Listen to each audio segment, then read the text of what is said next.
Einen wunderschönen guten Abend wünsche ich euch. Ich habe ja gesagt, vielleicht wird es ein bisschen später, aber ich habe es in Time gemacht sozusagen. Und wie schon am Samstag angekündigt, machen wir heute mit unserem Training für einen Dark Souls No Death Run weiter. Ich weiß gar nicht so genau, wie ich das jetzt weitermache, also trainingstechnisch, weil, also wenn ich das Spiel jetzt normal durchspiele, dauert es schon alleine 80 Stunden. Und wenn ich das jetzt quasi hier so trainingstechnisch mache, dauert es eher noch länger und dann kommt der No Death Run. Also wir müssen mal gucken, wie wir das machen. Aber wir machen heute zuerst mal weiter. Ich weiß jetzt nicht, wie euer Woche so war, wie ihr in die Woche gestartet seid. Wettertechnisch war es ja in Teile von Deutschland wohl nicht so geil. Also für manche schon, weil es dann zu Hause bleiben konnte. Aber bei uns, würde ich jetzt mal sagen, war so eigentlich nichts. Also wirklich gar nichts eigentlich. Jo. Also, ihr könnt mir ja gerne mal... Wow, Alter. Macht mal locker jetzt. Wir haben gerade angefangen zu spielen und dann tust du schon gleich wieder so abgehen wie so.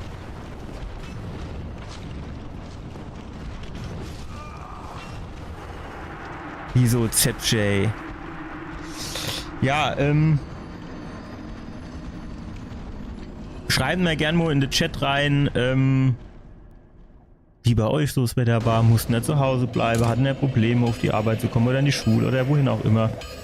Würde mich tatsächlich mal interessieren.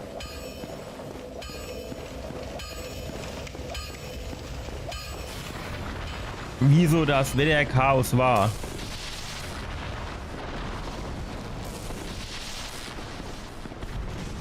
Ja, der ist auch irgendwie so ein bisschen verzögert, ne?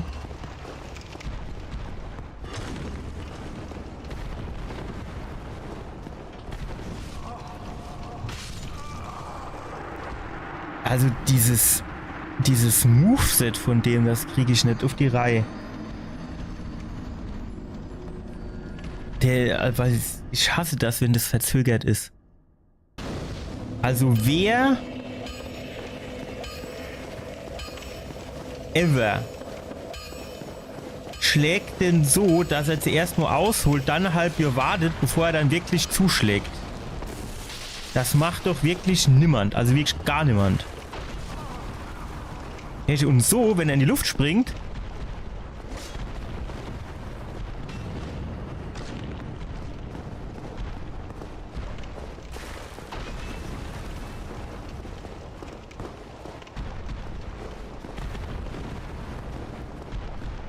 und manchmal springt er so nur hin und macht gar nichts.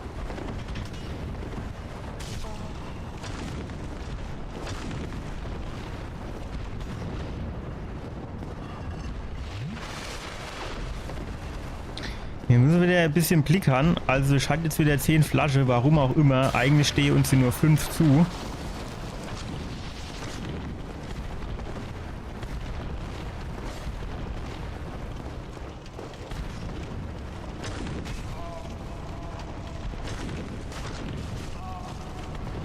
Mich würde mal interessieren, warum der mich trifft überhaupt.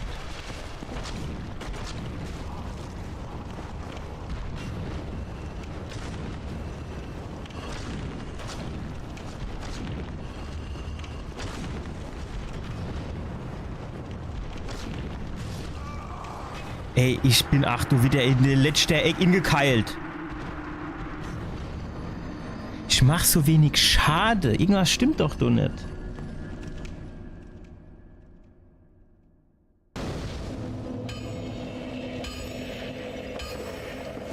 Was ist denn das eigentlich für eine Waffe, die ich hier habe?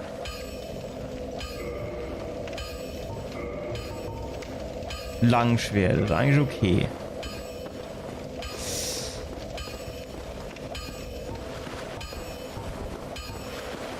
Glocke kann man den hier mit Sicherheit nicht.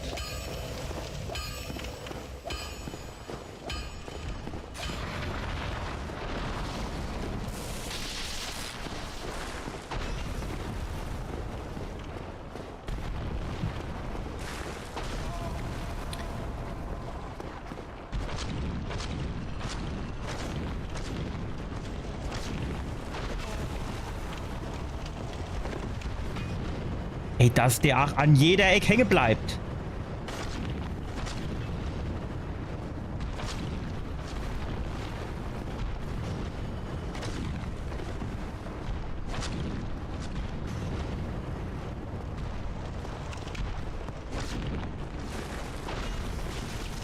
Ey, jetzt mal ohne Scheiß.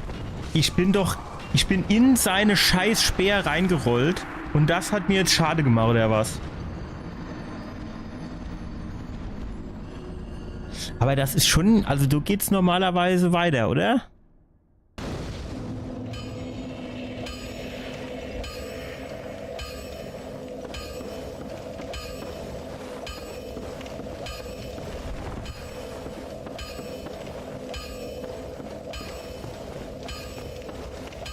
Weil ich mache halt so wenig Schade. Das gibt mir zu denken.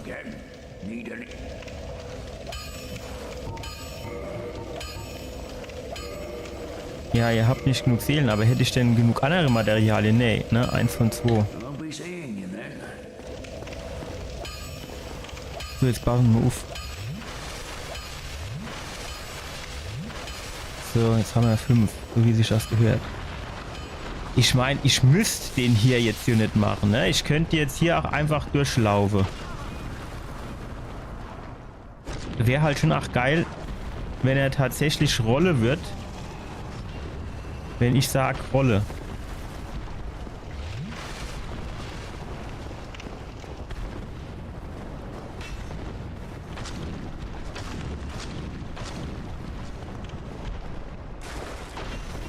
Ist der aus Stein? Wird dann quasi Hammer mehr Schade machen? Ich habe aber keinen Hammer, ne?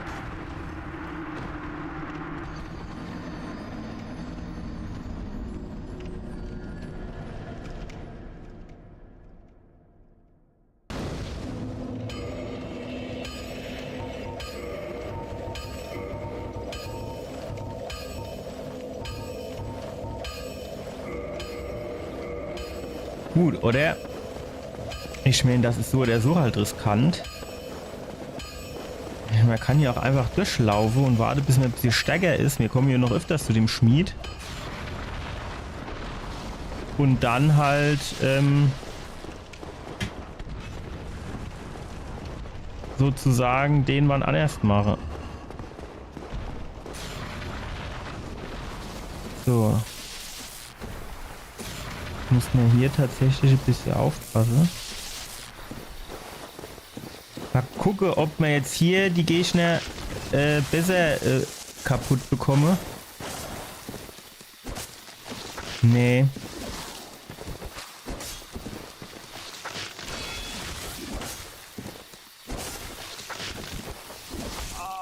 Fuck.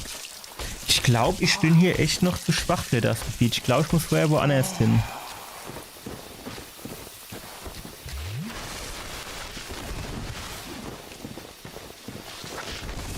Das ist hier immer so die subtile Art und Weise dieses Spiels, dir zu sagen, hallo, hier geht's noch nicht weiter für dich, wenn du dich so abmühen musst, ne?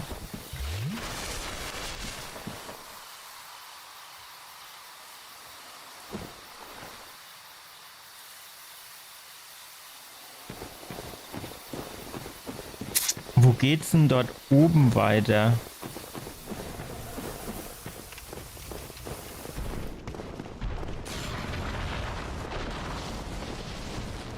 Stark.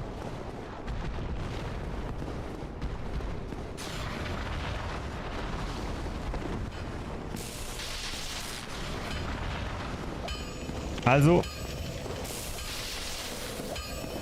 in diese komische Burg hier drüben mit diesen Schlangenmenschen, dort gehen wir auf jeden Fall noch nicht hin. Es könnte halt höchstens sein, dass hier oben noch theoretisch weiter ginge. Hier. Ah ja, stimmt. Dort ging es hinne auch noch hoch weiter. Ja.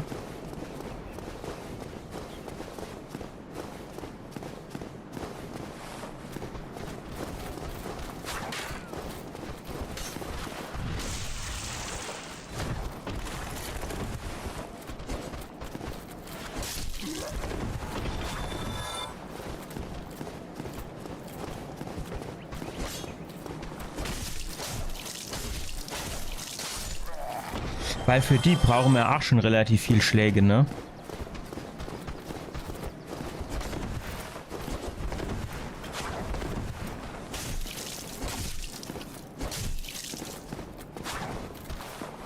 Also, ich kann mich auch noch jetzt so ganz grob dran erinnern, dass ich glaube, jetzt so als nächstes irgendwann dieser komische Gegner in diesem Hinterhof kommt. Oder zumindest ist das einer der nächsten Gegner. Der kommt aber nicht, wenn man da drunter geht. Denn, also wir müssen hier, glaube ich, irgendwo weiter. Bin ich mir jetzt eigentlich gerade relativ sicher.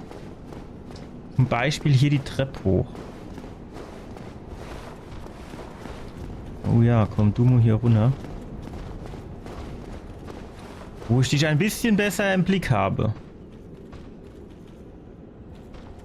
Eigentlich wäre es auch ganz cool, wenn er hier rauskäme, dass ich nicht Gefahr laufe, dass die anderen zwei dorthin auch noch kommen, ne? Aber kommt der so weit? Alter, so weit ist er doch nicht weg. Visier ihn doch bitte an.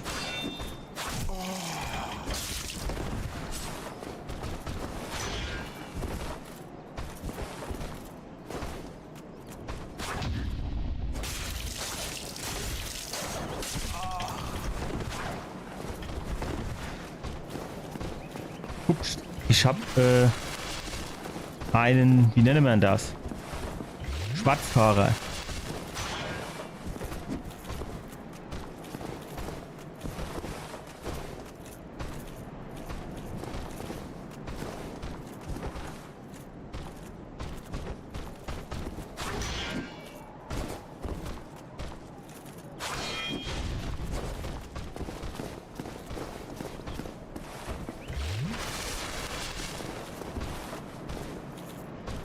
Er hätte uns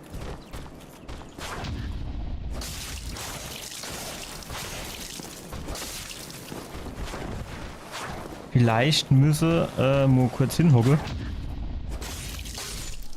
um noch mal hier volle Flascheaufladungen zu bekommen, oder? Weil jetzt ist schon scheiße, jetzt haben wir gar keine mehr. Komm, das machen wir.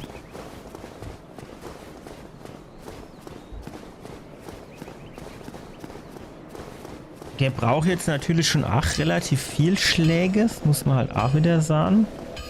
Wir haben natürlich jetzt auch hauptsächlich in Vitalität geskillt, ja, man müsste halt vielleicht auch irgendwann mal kurz 2 Level in Stärke oder so machen. Oder in Schicklichkeit oder Beweglichkeit oder wie das heißt. Um ein bisschen mehr Schade zu machen.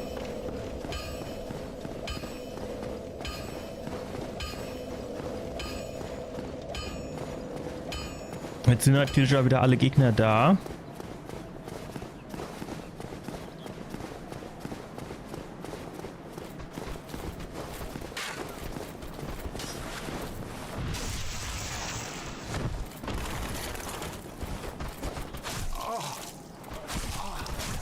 Die müssen jetzt natürlich auch wieder genau hintereinander stehen.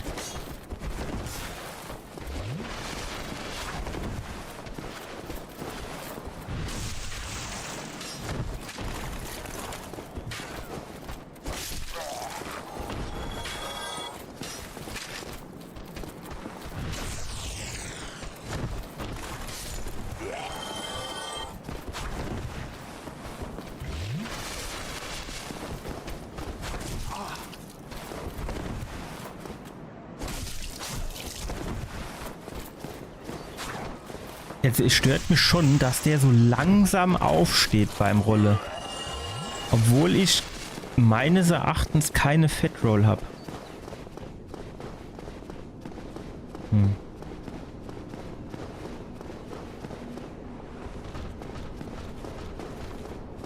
Ich glaube, der hat so ziemliches, ja, ein bisschen anders das Schild, ne? Wie ist denn der so schnell hier runtergekommen? Vorhin hat er sich ein halbes Jahr Zeit gelassen, jetzt.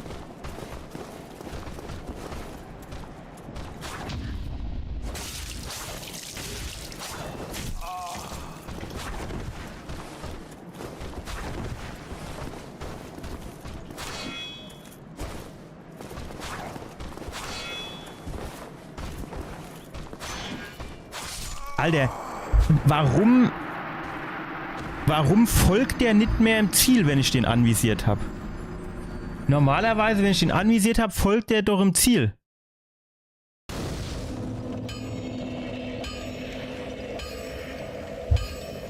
Ist das nur optische Täuschung? Also, dass er eigentlich wirklich im Ziel folgt, aber das hat jetzt nicht so ausgesehen.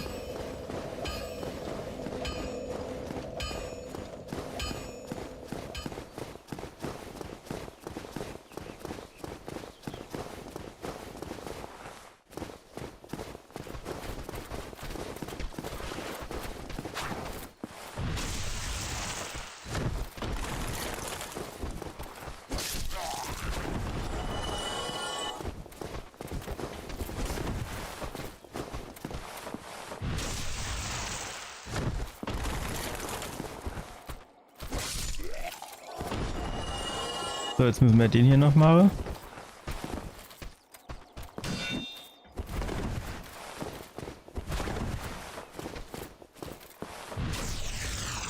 Auf Wiedersehen.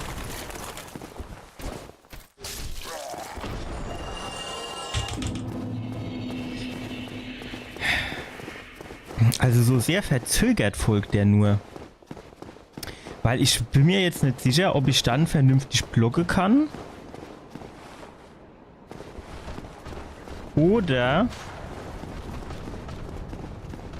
ob ich dann den Schlag von dem abbekomme. Das ist halt quasi so das Hauptproblem für mich. Ja, komm jetzt.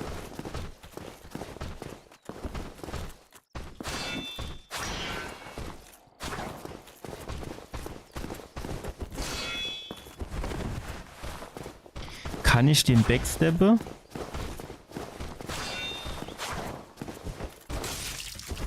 Also ich befürchte fast nicht.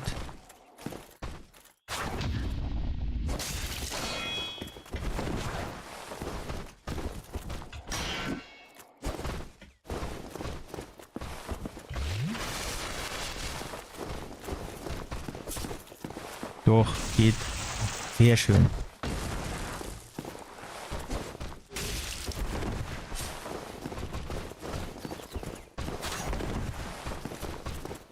Jetzt steht er wieder da an der Wand. Hol dir deine Arschbohre ab jetzt.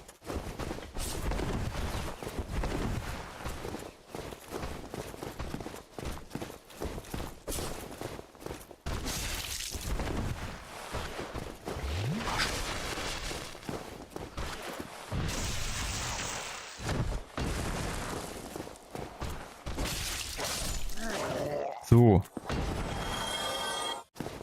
Also Baxter begeht, im Grunde genommen, man muss gar nicht so rollen, man muss einfach nur seitlich laufen, ne, bei dem. Und dann ist man quasi direkt hinter dem. Hier die Stelle, die war glaube ich auch ein bisschen assi.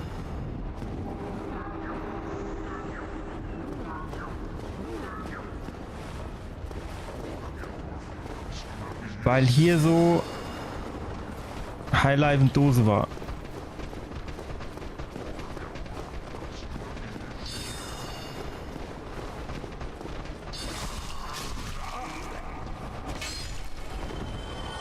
Okay.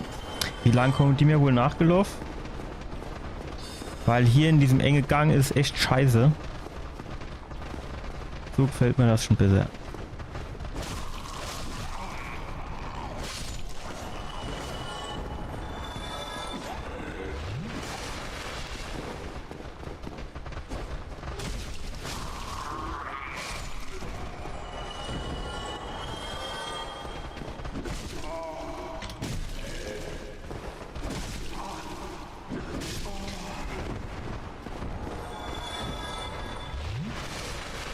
Wo hänge ich denn jetzt schon wieder?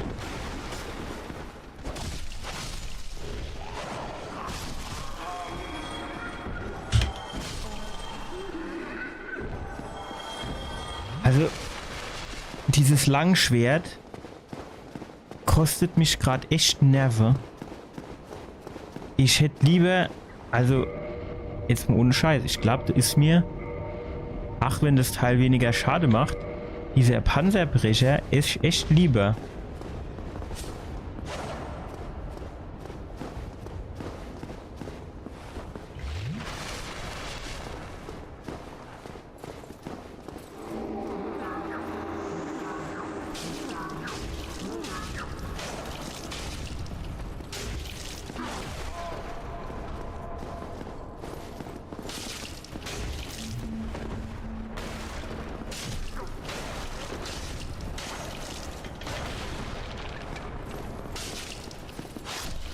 Ich wollte gerade sagen, ey, so viel kann er doch jetzt mit mir aushalten.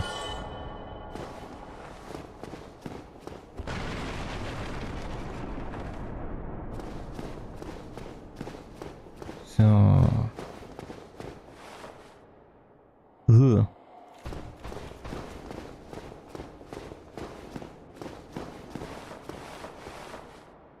Das ist alles sehr unschön gerade.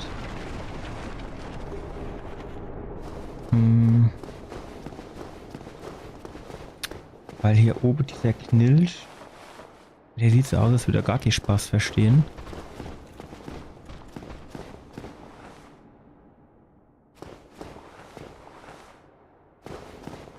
Okay. Wo sind wir hier?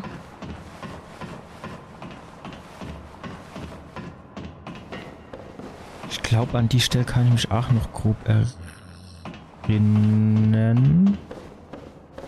Aber Bossgegner ist das hier nicht, oder? Oh doch. Ist es. Shit. Werden wir jetzt wohl drauf gehen, ne?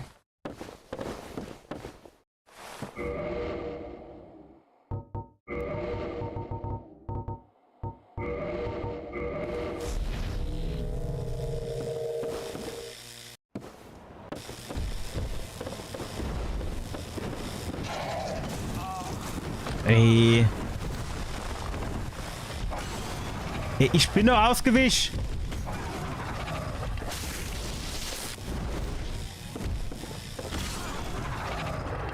Ey, ohne Scheiß. Zuerst in Zeitlupe das scheiß Ding hochgehoben und dann in Lichtgeschwindigkeit runtergehauen. Wobei man sagen muss, das ist jetzt... Also... rein vom Schlag her logischer, als auszuholen, ein halb Jahr zu warten und dann erst drauf zu schlagen.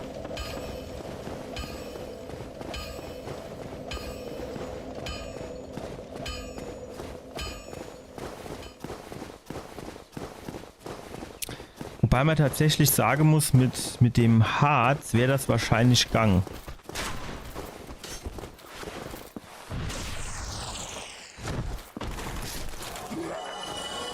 Guck mal, ich mache jetzt mit diesem Panzerbrecher doch mehr Schade als mit dem Langschwert.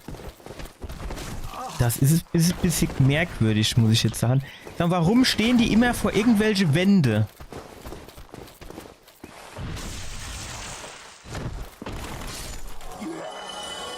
Also mit dem Langschwert habe ich hier tatsächlich, also war die nicht kaputt, ne?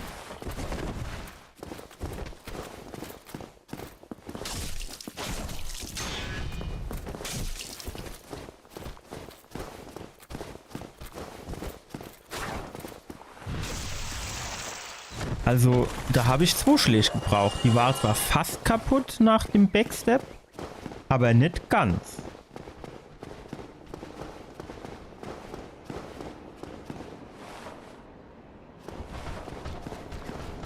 So gesehen ist der Panzerbrecher eigentlich auch geiler.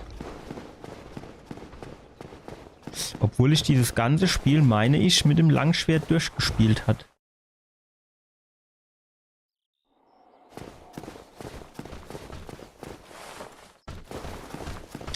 Dark Souls 2 hatte ich dann mit dem Dege gespielt.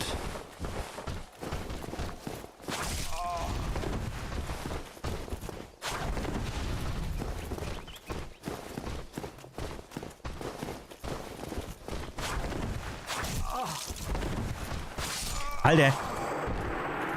Warum konnte ich in Ewe rechts an dem vorbeilaufen und jetzt nimmi?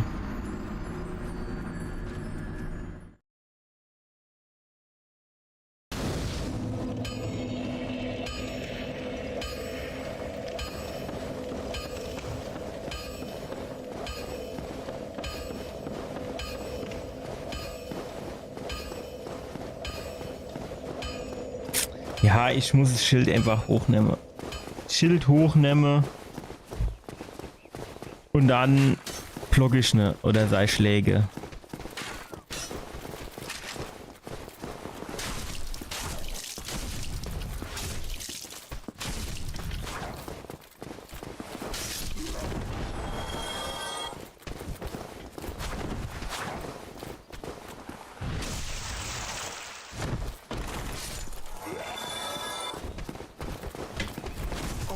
Ich verstehe aber, ach, dieses Rolle jetzt irgendwie nicht so. Das funktioniert irgendwie auch nicht so richtig gut.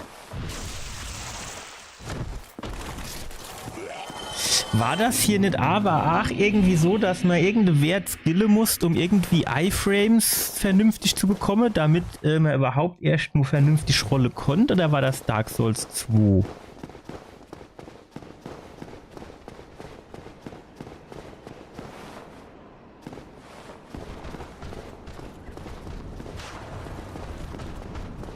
Weiß ich nicht. Ja. Wir müssen uns gleich mal angucken, was wir theoretisch für Werte haben zum Leveln.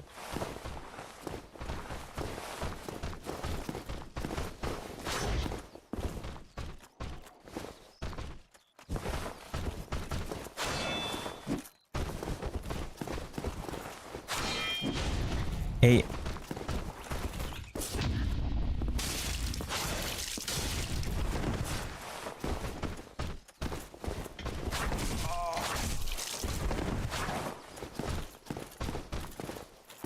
Rolle funktioniert einfach nicht mehr.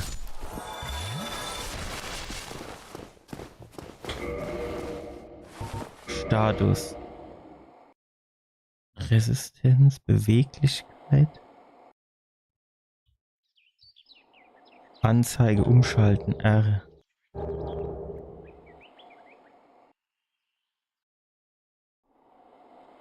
G, Erläuterungen.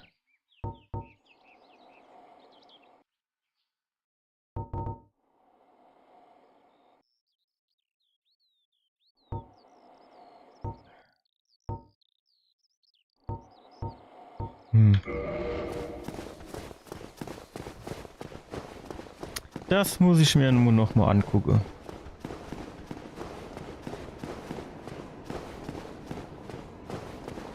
Ah, genau, jetzt kam die Passage.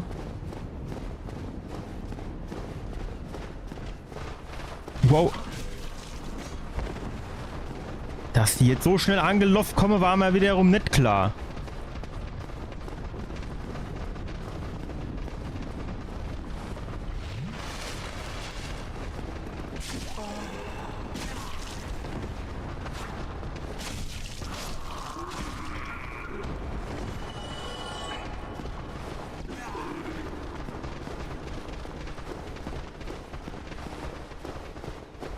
Also es ist aber tatsächlich, glaube ich, am besten, wenn man die einfach hier runterholt.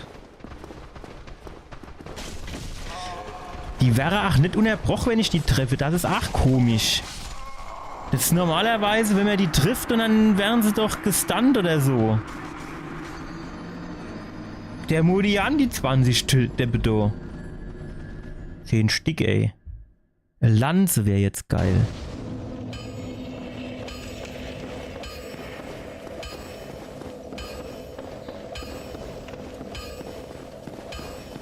Aber egal, also dort hoch geht's zum Bossgegner. Dann wäre jetzt vielleicht noch die Frage, wo es links hingeht.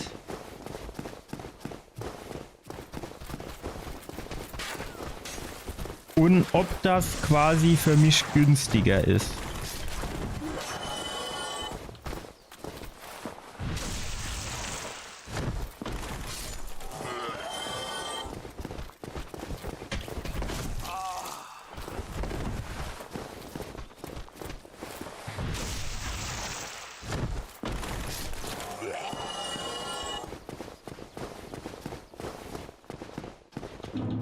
Also jetzt zum Beispiel hier entlang geht's ja auch noch, ne?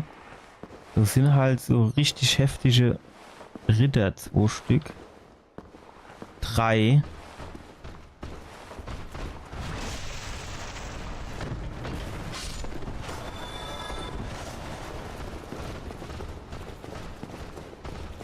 Ich würde jetzt gern irgendwo hinrennen, wo ich mich ein kleines bisschen besser bewegen kann. Ich meine, 2 ist natürlich auch Arsch.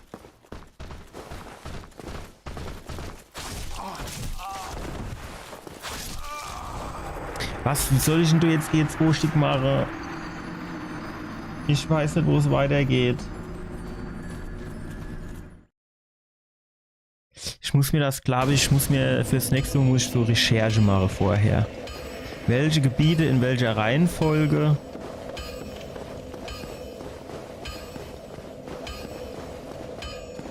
Es könnte schon sein, dass es dort oben bei diesem Bossgegner weitergeht.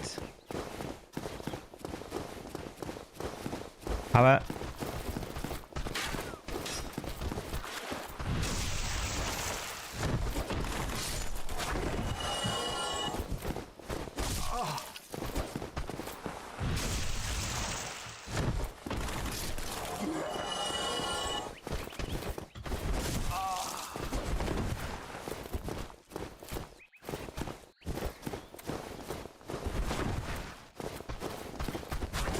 dieser Schlag, ne, wo er so eine Pfanne macht, du kann ich nicht, also funktioniert die Ausweichrolle bei mir nicht. Der Schlag.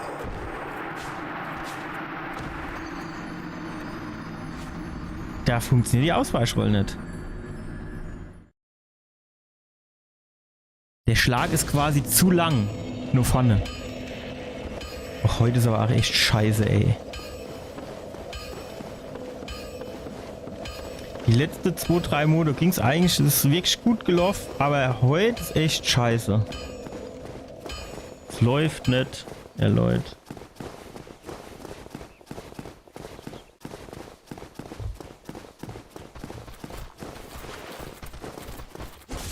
Warum holt denn der jetzt schon direkt das scheiß Schwert raus?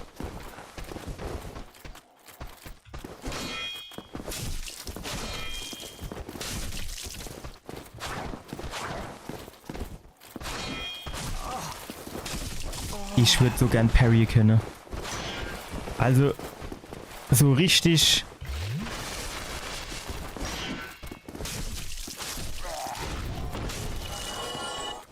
Mir fällt nur das englische Wort in reliable, also zuverlässig.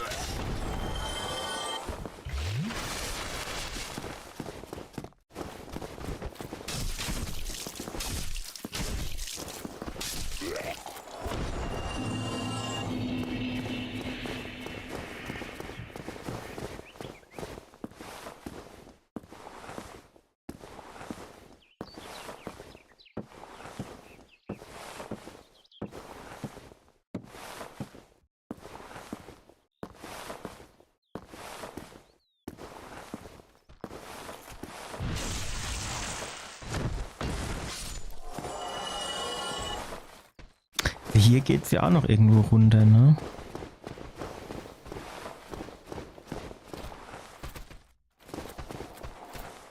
Und hier, genau, hier ist die Kirchkathedrale, wie auch immer.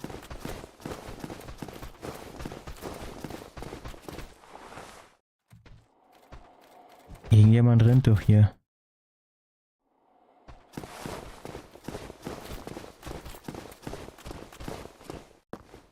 Das ist jetzt natürlich schon auch ein bisschen die Frage.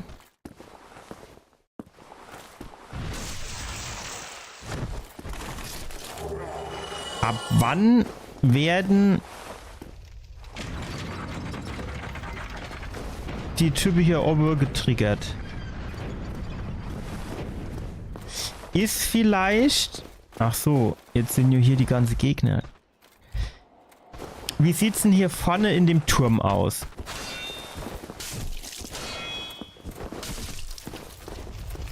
Also, man konnte hier noch eine Unne zu dem Havel gehen. Jetzt würde ich natürlich gegen diesen Havel nicht kämpfen wollen. Aber Vielleicht geht's einfach trotzdem in dem Gebiet weiter.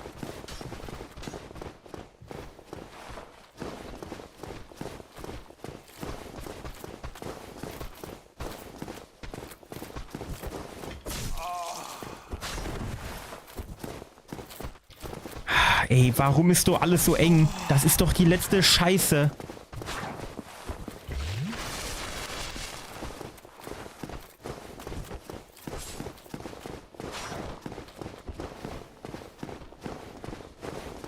Kann schon wieder rumhebe jetzt.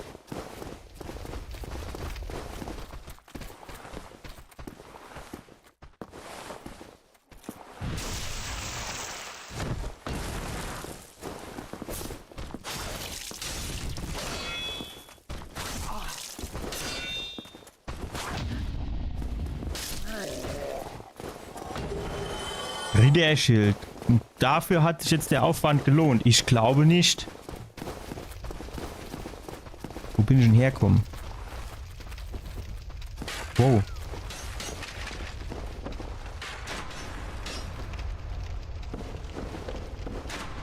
Wo geht's denn hier?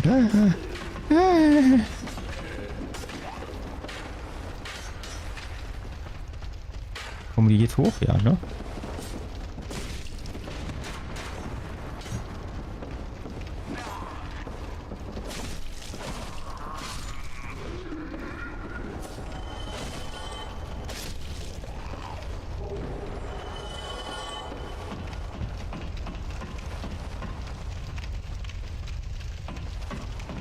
Aber ist das jetzt hier überall wieder durchzugehen? Ist das jetzt quasi besser oder blöder als hier?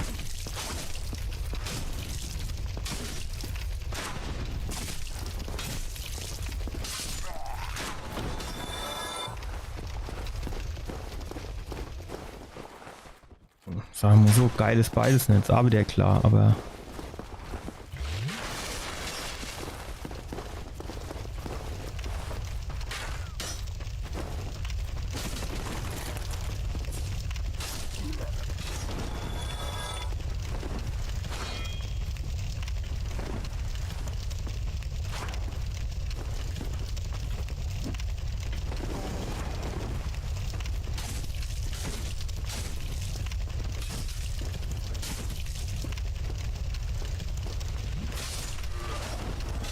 Ich kann mich gar nicht mehr so dran erinnern, dass die auch alle gar so viel flächiger gesoffen haben. Okay, hier ist noch jemand. Hier ist dicht. Das war noch so Lancelot, ne? Ja, dass da oben der auch irgendwie angefixt wird.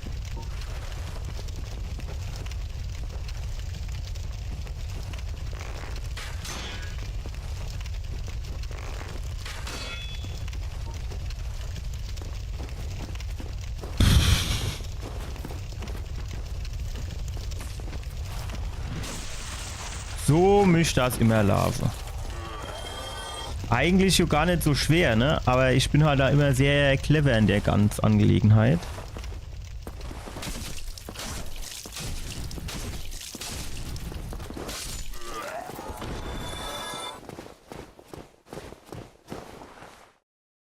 Okay, wo geht's denn hier hin?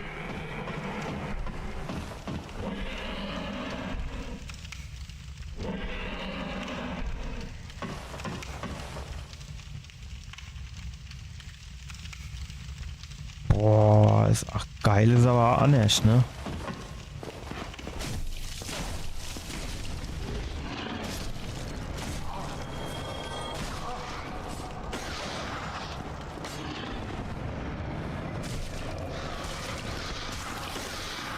Was? Warum hängt da jetzt die scheiß Rad wieder an mir dran?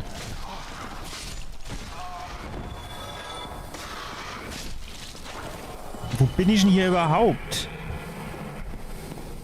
Ach nee, das ist die scheiß Stelle, wo ich hier... Das wollte ich auch gar nicht hin. Jetzt sterbe ich eh gleich, weil ich G-Gift habe. Ja, ich habe zu spät dran gedacht, da war schon halb auf der Leiter hoch. Ich hätte auch keine Menschlichkeit nehmen, ne?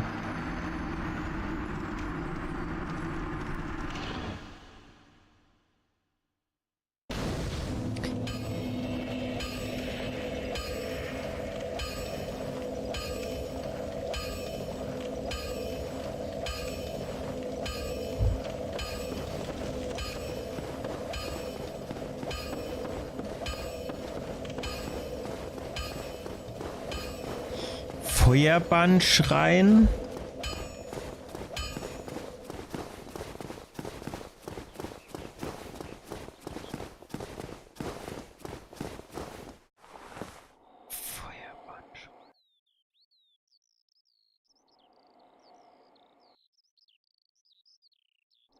Also es gibt ja auch noch hinne in der Ecke in diesem Feuerbandschrein.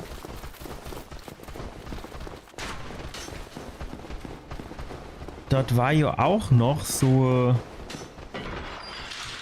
also mit dem Feuerbandschrein, aber also wo wir quasi zum ersten Bossgegner gegangen sind. Dort war doch im Eck auch noch die Tür, die verschlossen war.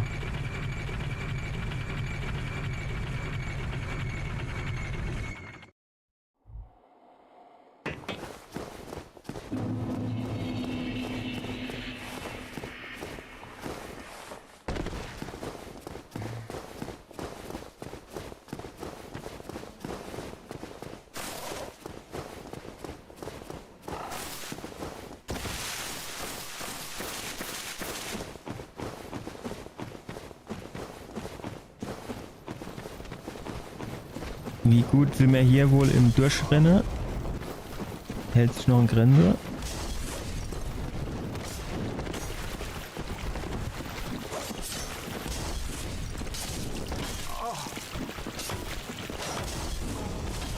Ja, Durchrennen kann ich hier knicken.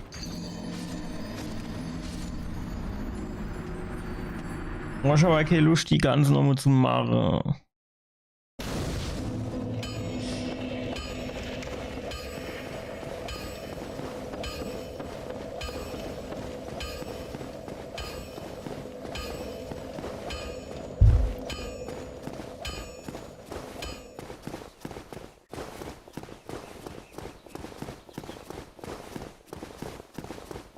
Das ist halt immer so ein bisschen die Frage in den Spielen, wie ist quasi der Weg, den du gehen musst.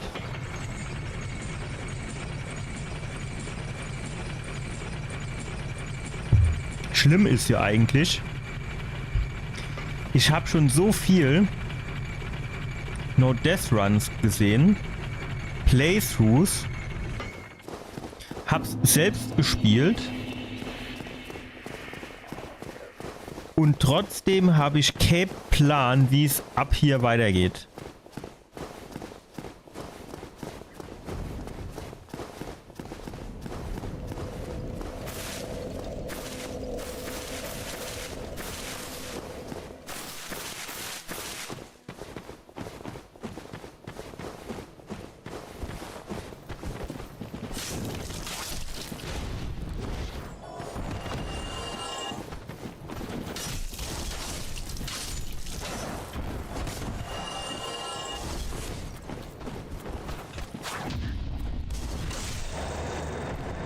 ...218 Schade, das ist halt geil. Die müsste ich öfters machen, die 218 Schade.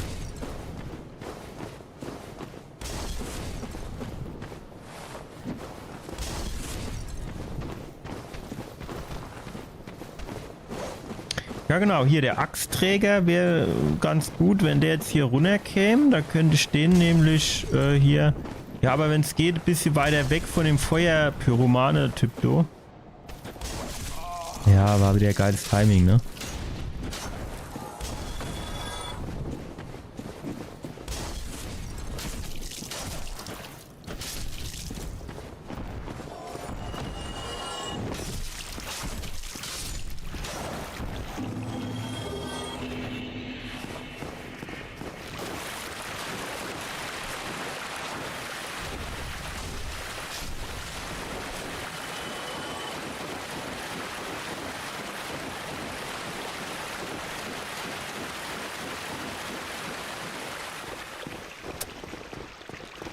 Aber das fühlt sich nicht geil an, dass ich das jetzt alles noch mal neu machen muss.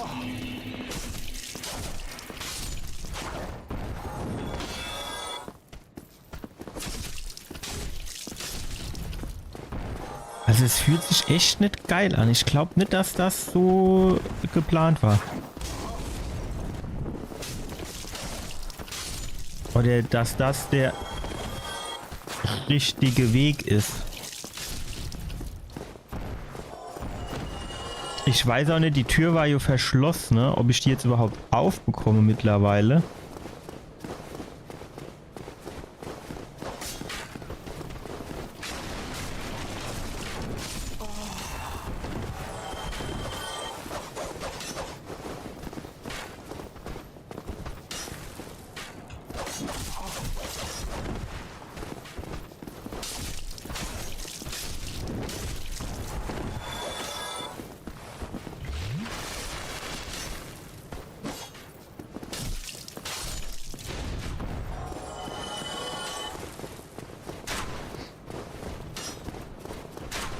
Also ich kann mir es tatsächlich jetzt nicht vorstellen. Aber man muss tatsächlich sagen, wenn ich das jetzt richtig im Kopf habe,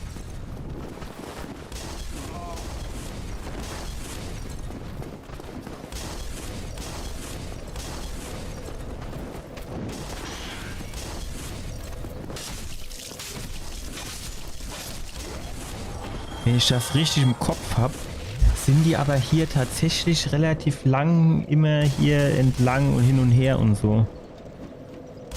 Ich weiß es aber nicht mehr genau.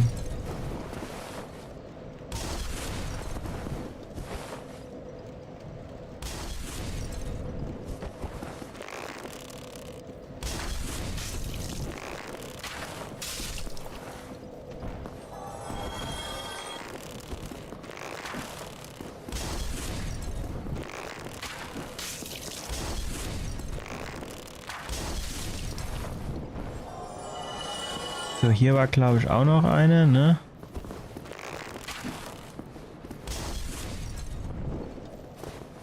Ja, Treppe müssten wir halt auch können.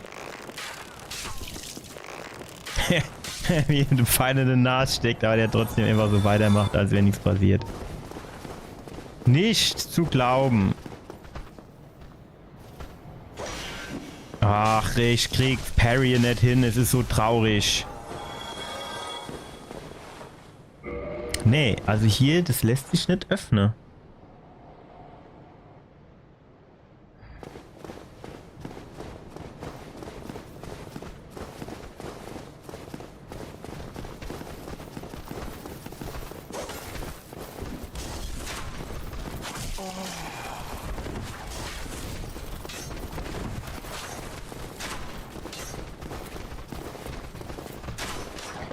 So, jetzt bin ich hier in dem Teil und das hier konnte ich aufmachen, aber hier eigentlich auch nur mit dem Generalschlüssel.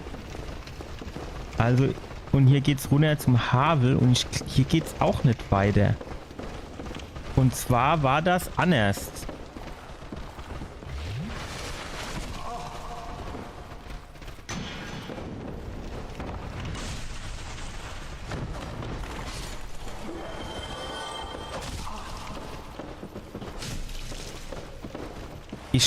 Also, das war doch irgendwie so.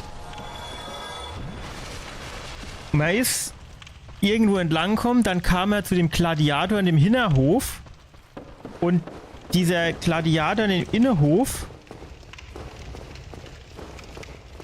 so konnte man, sieht man das von hier? Nee, ne? Und da konnte man hier unten in dem Turm, die Tür aufmachen und dann quasi hier hochgehen.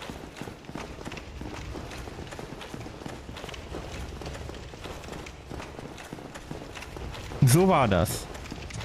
Aber ich weiß nicht mehr, wie der Weg war runter zu diesem Gladiator-Typ. Also, ja, genau. In dem Hinterhof.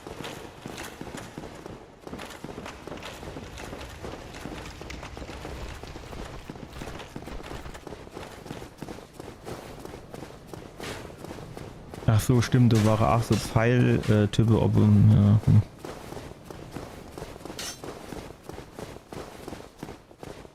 So, und jetzt komme ich hier quasi zu dieser Drachenbrücke, ne? Genau. Hier ist nämlich... Oh, hier kann ich jetzt aufmachen, okay. Das ist ganz interessant. Wo komme ich dann hin? Er konnte mir in dem Spiel nicht schnell die Leitern runter.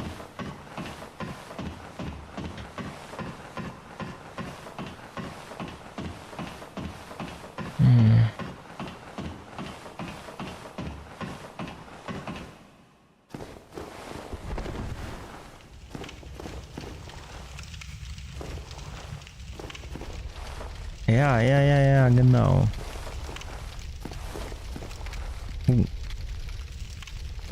Interessant. Das ist, glaube ich, der Weg, wo es dort jetzt runter geht.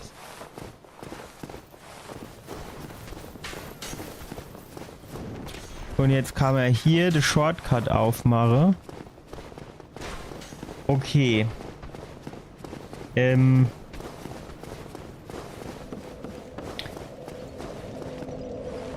Jetzt ist aber nach wie vor quasi die Frage, wo hatte man jetzt den Kellerschlüssel noch mal herbekommen? Bei dem Händler war irgend so Anwesen, Schlüssel. Und den Kellerschlüssel? Wo haben wir denn den Kellerschlüssel herbekommen?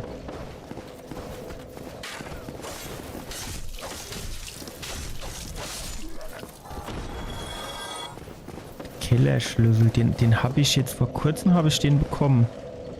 Aber ich weiß nicht mehr bei wem oder was.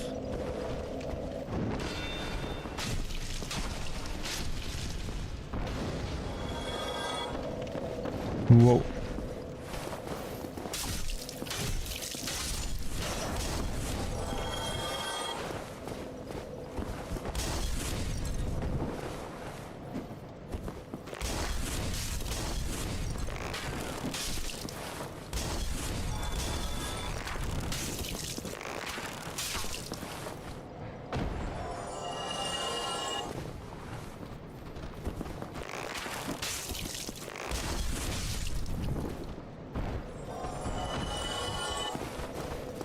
Ich weiß nicht mehr bei wem oder was wir diesen Kellerschlüssel bekommen haben. Noch nicht so lang her.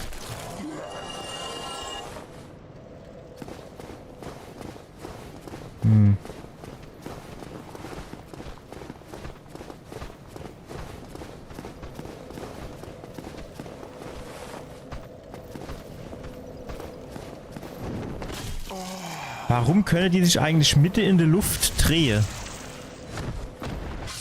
Das würde ich auch gern können. Also nur vorne springe und dann merke, oh scheiße, der Gegner weicht aus und dann quasi einfach mit dem Gegner in der Luft schwenke.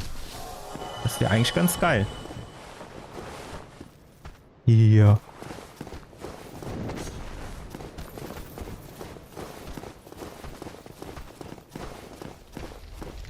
Wer kommt denn hier jetzt eigentlich noch hinterhergelaufen? Das war aber auch so richtige Arschgegend, wenn ich mich richtig entsinne. Ja, mit Hunde. Ajo. Und was die Gegend halt so beschissen macht, ist, dass du die Hunde auch nicht triffst auf die Treppe. Eigentlich trifft man die nirgends.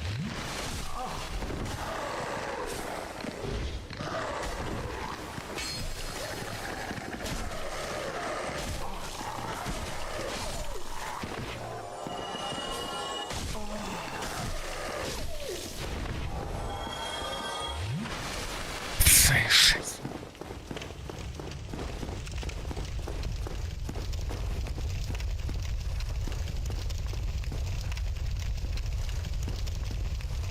Hier war, glaube ich, auch noch was in der Ecke. Hier waren noch irgendwo Hunde. Waren auch so ein paar Splatter-Momente. Oh, hier sind aber viel Gegner, ne? Hier war richtig viel Gegner.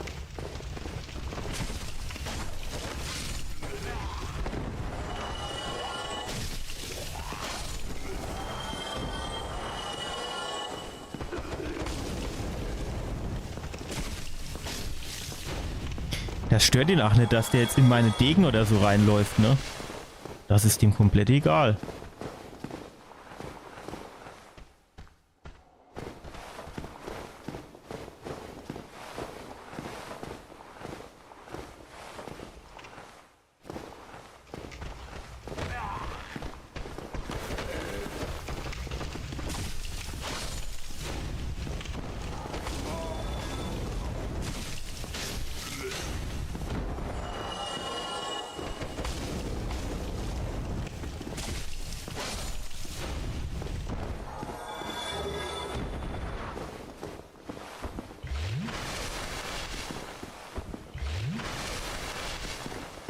Also...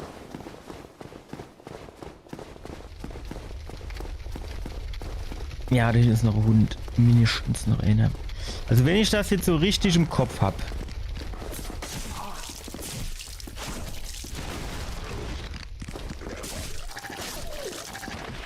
Dann bin ich quasi hier diese Gasse runtergegangen und dann bin ich in zu diesem Hinterhof-Gladiator gekommen. Aber... Sind hier irgendwie aus der Türe auch so Gegner rausgebrochen kommen? Ja, ne?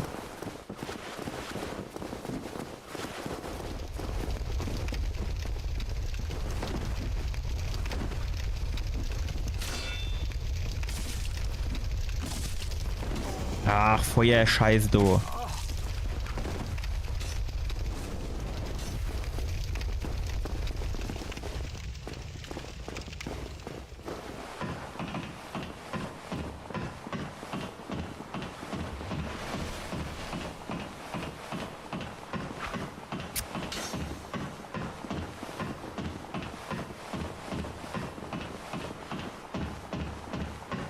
Ich finde, die Wege zu diesen Passagen sind eigentlich alle viel zu lang.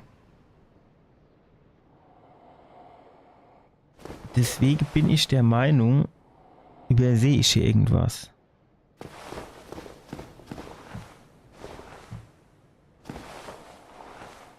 Ich würde ganz gern jetzt einfach so Feuerbomben runterschmeißen. Aber die schmeißt der hier, oder ist er so dumm davor, du schmeißt er sie da vorne an die Wand, ey. Und wenn er sie so schmeißt, dann schmeißt er wahrscheinlich nicht weit genug, ne?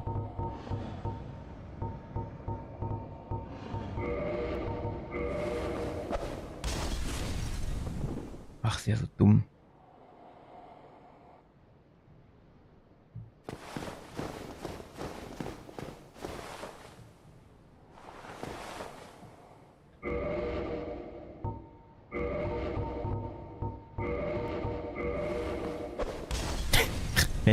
Wie man das scheiß Dinger immer dort hinschmeißen kann, wo es einfach null Sinn macht. Und jetzt fällt er runter dabei, pass auf. Alter, der ist so dumm. Der müsste doch einfach nur eine Pfanne halten und runterfallen lassen. Ja, jetzt komme ich da natürlich nicht mehr runter, ne?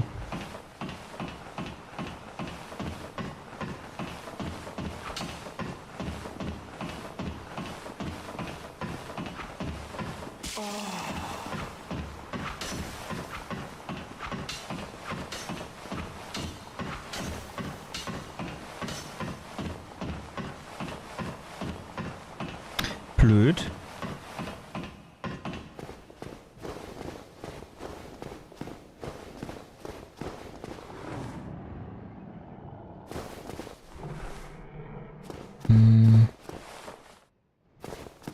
Riecht blöd.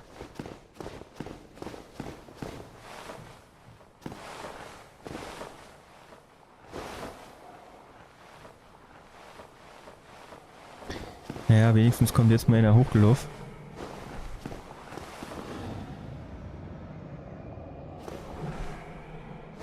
Oder auch nicht? Der runtergefallen, ne?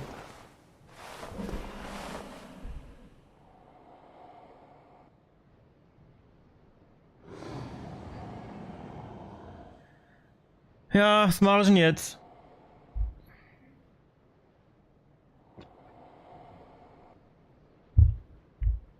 Wahrscheinlich gar nichts, ne?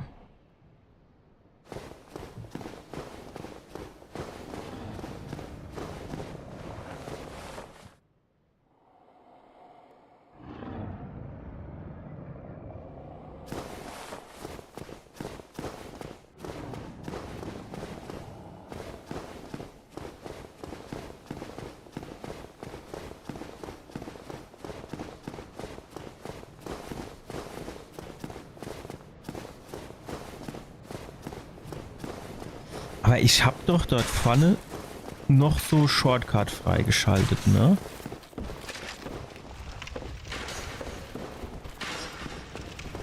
Hier muss ich aufpassen. Ich habe irgendwie so in Erinnerung, dass ich hier eher so ein bisschen durchgerannt bin. In der Hoffnung, dass mir niemand folgt.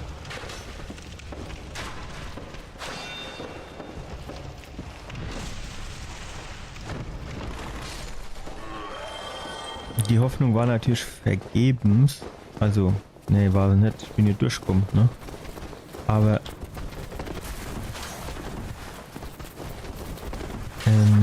ja. Jetzt stehen sie halt alle noch hier.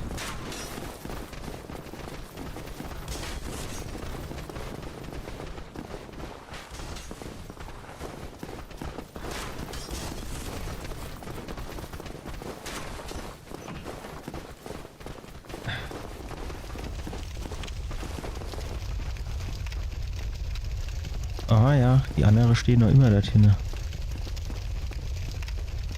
Also das Ding ist halt, wenn ich hier kein Leuchtfeuer bekomme und ich kann mich jetzt nicht so wirklich daran erinnern, dass man hier Leuchtfeuer bekommen hätte. Genau, stattdessen, ja genau, und da hinten ist nämlich, dort hinten ist nämlich der Bossgegner.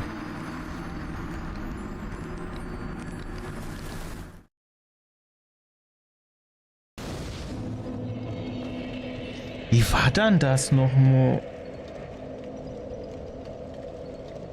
Komm, ich mache jetzt mal Google auf. Dark Souls 1. Guide.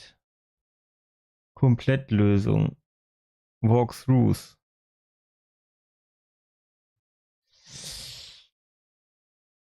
Firelink Shrine, dann war man in der Untotenburg, Undead Parish, Depths. Ah ne, hier geht's. Geht's hier links noch weiter? Nee.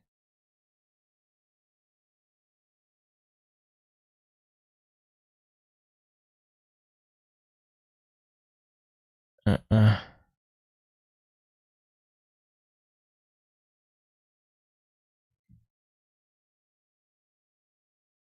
Undead Parish?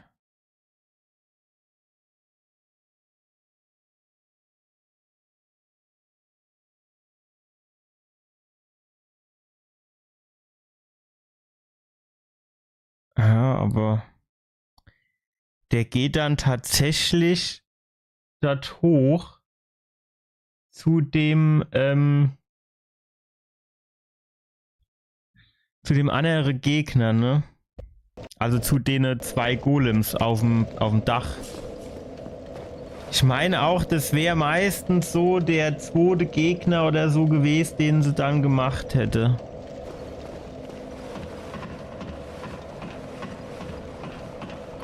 Wie kommt man jetzt dort noch mal hin?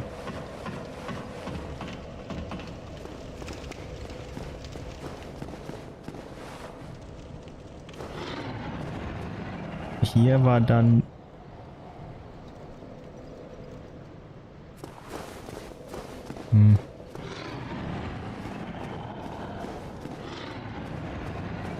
Ah, hier ist... Ah, okay. Ja, Ist natürlich auch ein bisschen blöd. Aber man kann ja hier entlang gehen. Das sollte ja machbar sein.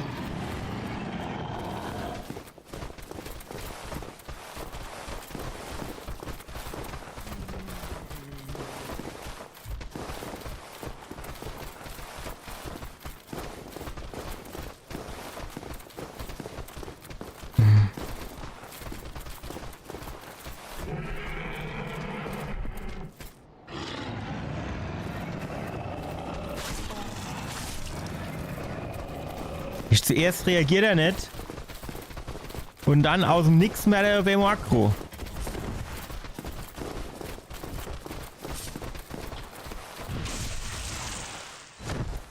So. Jetzt organisieren wir uns die Ratte. Am liebsten hier vor. Boah, Alter. Rutscht ihm schon das Herz in die Hose auf diesem Laufsteg hier.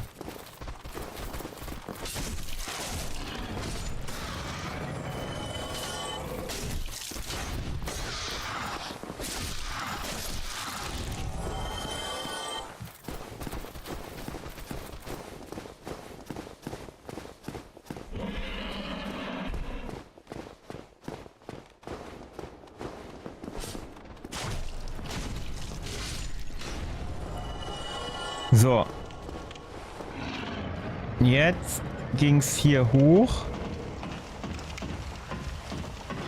Wo kam ich dann noch mal raus? Dann muss ich hier eigentlich in diesem... Ah, genau, hier, ja, ja, ist klar.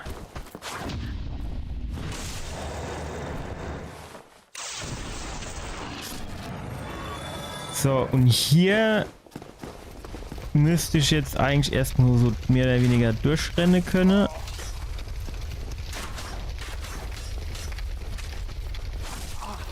Wie sie mich alle gar noch treffen.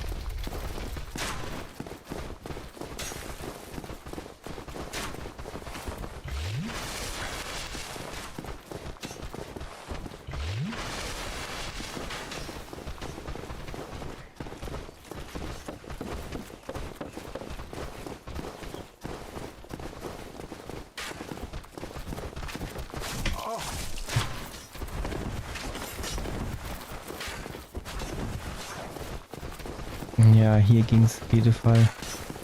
Ja, ich glaube, so war das auch. Man muss jetzt hoch zu diesen Golems auf dem Dach. Aber finde ich, ist trotzdem irgendwie so ein bisschen Assi-Weg.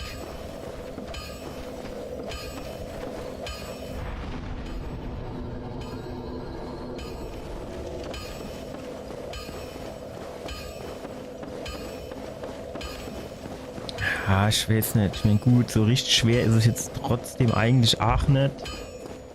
Wenn man sich nicht so dumm dran stellt, wie ich das immer mache.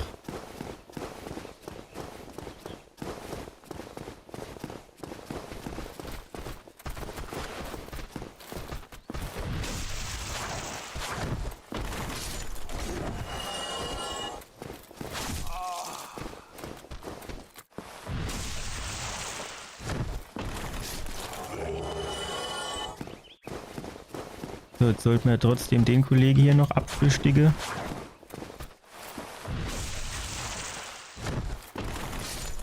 Okay. Gut, dann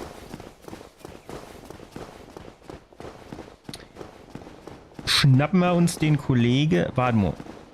Der Zauberer hier oben, der ist jetzt weg, oder was?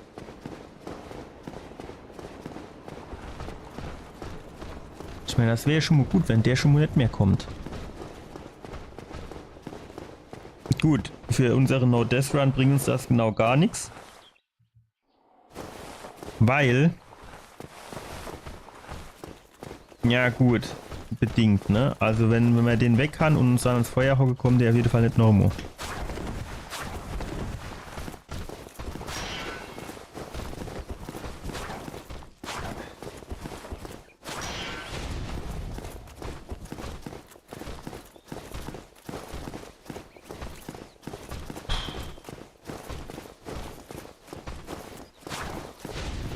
Wie man so hartnäckig sein kann, ne?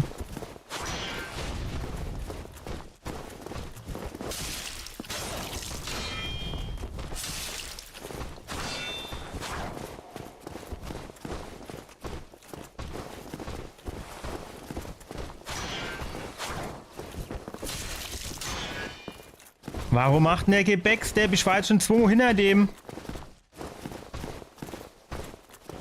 Komm bitte aus dieser Ecke raus.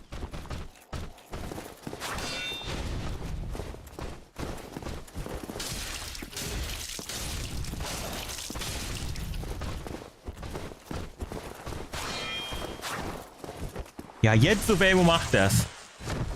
Ist genau das gleiche gemacht wie die 3 Monate vorher. So. Jetzt kommen wir hoch zu dieser Position, wo 5 von denen Hampelmänner angehupst kommen.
Aber geil ist die Stelle hier nicht. Also hier muss man sich tatsächlich irgendwas überlegen.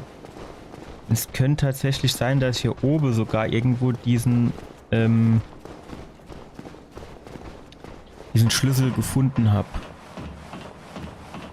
Zum Kerker. Das wäre quasi noch ein Indiz mehr dafür, dass hier oben also dass es quasi hier oben zuerst weitergehen soll und dann erst dort runter. Es macht auch schadenstechnisch jetzt erst nur Sinn. So, jetzt holen wir uns hier Import Save Game. Rename. Golems. Ne, Gargoyles sind das. Okay, Golems, Gargoyles, ne? Gargoyles. Fortfahren.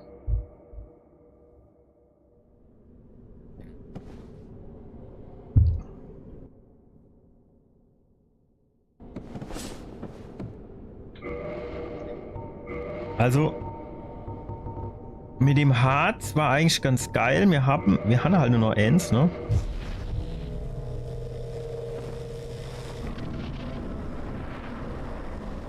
Ich sehe nichts. Ja, geil. Kommst raus, man sieht nichts, ja, und direkt kommt das Scheißvieh angehupst.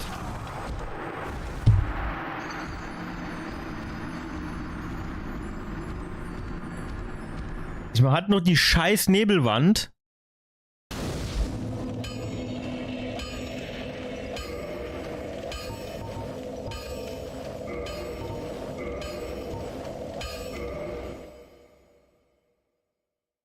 Ey, ist so dumm.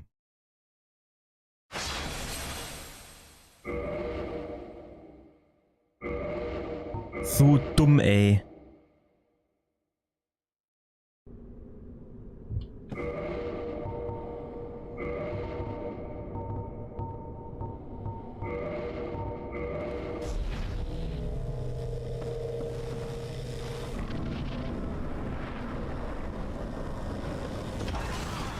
Ja, ich bin direkt gesprungen.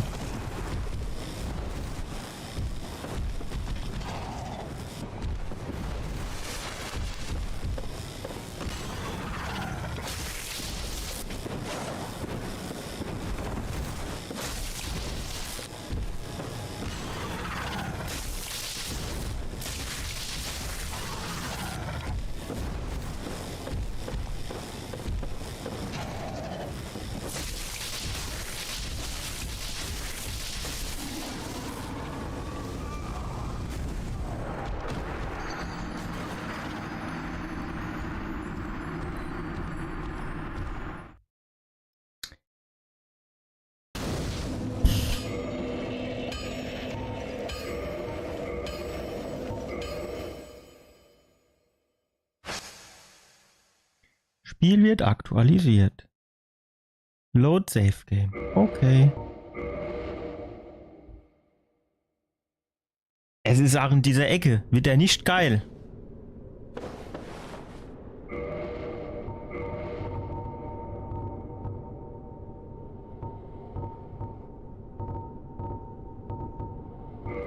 Ich meine, gut. Eins muss man halt... Warum hat er das jetzt nicht benutzt? Wo ist denn das jetzt? Ach so, hast du hingelegt.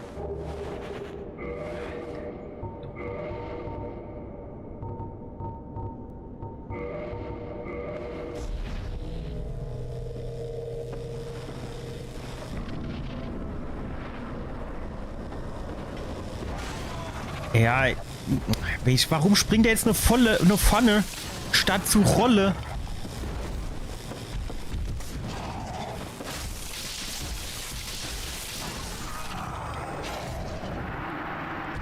Jetzt ohne Scheiß.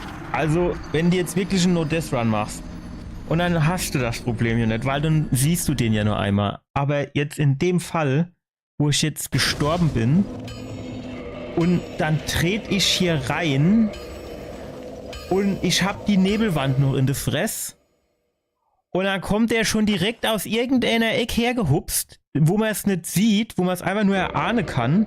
Das ist doch richtig mies implementiert.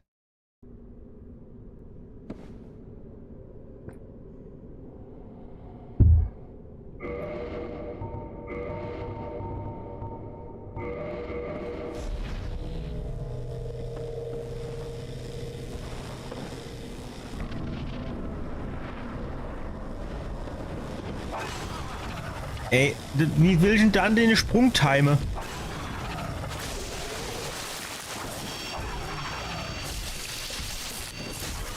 Okay, ich habe keine Ahnung, was eben passiert ist. Ich habe ihm, glaube ich, irgendwie den Schwanz abgehauen.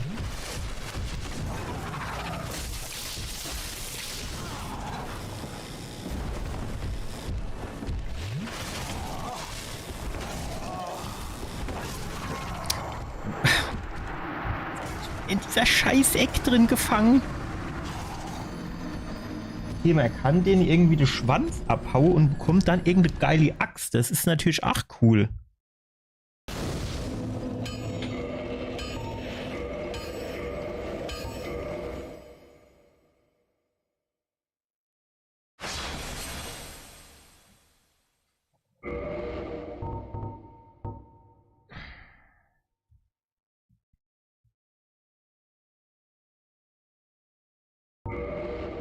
So.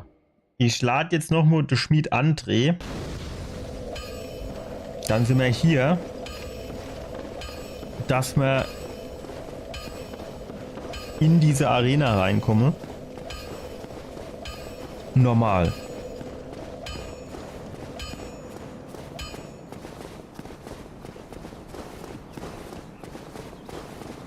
Das Problem ist schon so, bis ich so richtig gut durchrenne, ist halt hier auch nicht, ne?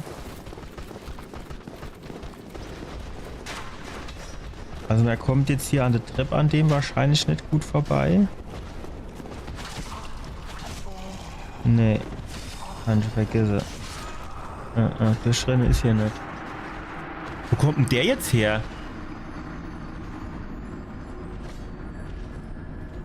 Ach so. War das? Ja, ich bin da durch. Genau. Ja, stimmt natürlich.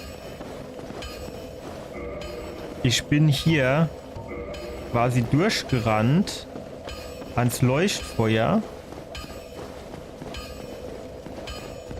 und den rechts, den Große,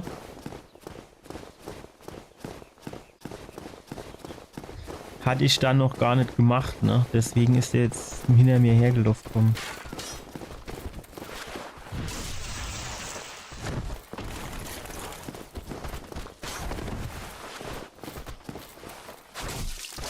Ey! Ah, shit, ich hab nur noch die an der Waffe.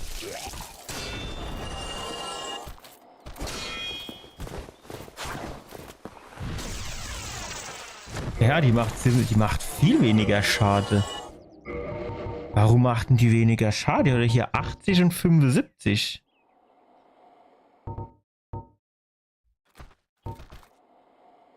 CC? Er hat sogar noch eine schlechtere Skalierung.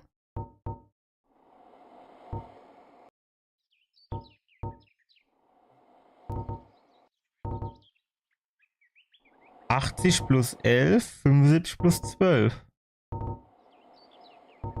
Also die ist doch eigentlich besser als dieser Panzerbrecher. Trotzdem macht der mehr Schade. Das verstehe ich nicht.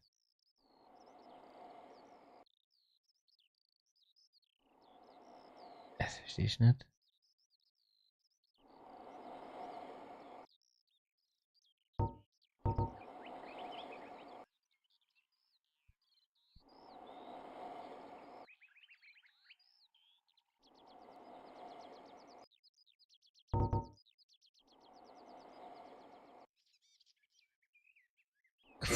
Keine Ahnung. Kann ich jetzt erstmal nicht nachvollziehen.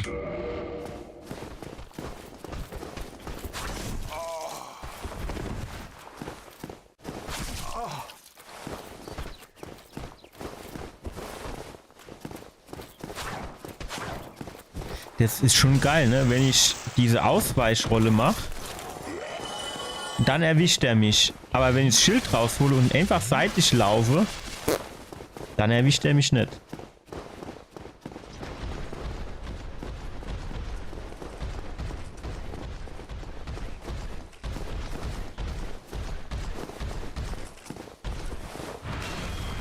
Stark.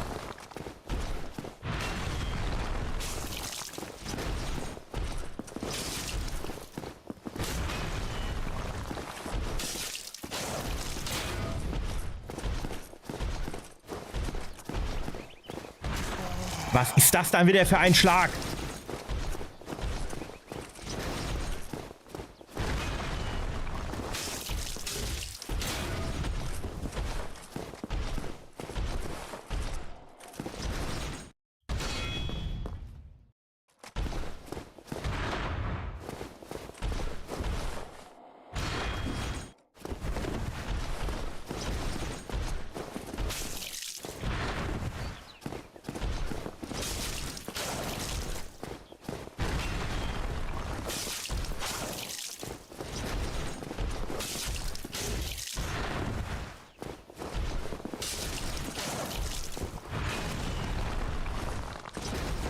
Ja, ich befürchte, du war die Ausdauerleiste zu leer.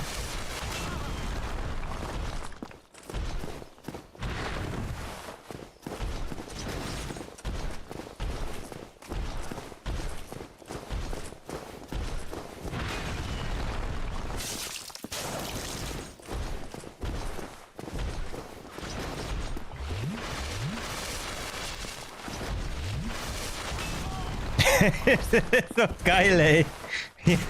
Wie so angerennt kommen, welche. Wenn ich was trinke, ich hab noch nicht die Flasche am Mund, dann kommt der angestürzt und der hat ja eigentlich eben auch noch getrunken. So schnell wie der seine Flasche weg hat, hab ich meine ihn nicht weg.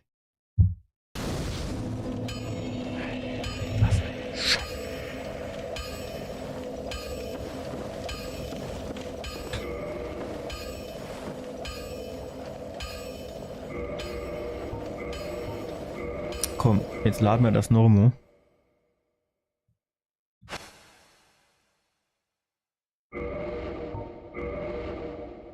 Zuerst die Waffe wechseln.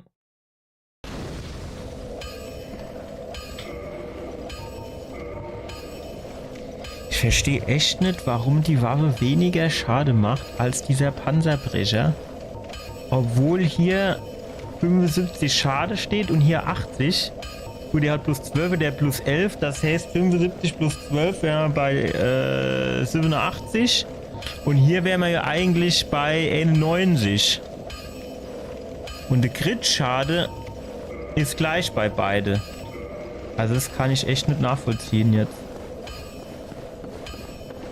Und die Skalierung ist vom Panzerbrecher eigentlich hier sogar noch schlechter. Gut, das Einzige, was sein kann, es kann aber auch nicht sein, weil das Langschwert hat auf beidem C und der Panzerbrecher hat auf Stärke D und auf Beweglichkeit C. Also auf Beweglichkeit habe ich auf Level 15, Stärke nur Level 10.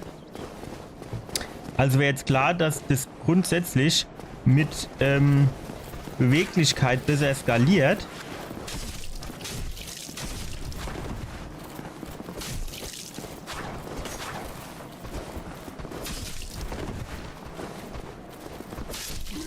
aber kann irgendwie nicht Sinn. Ich muss rechts rumlaufen, ne?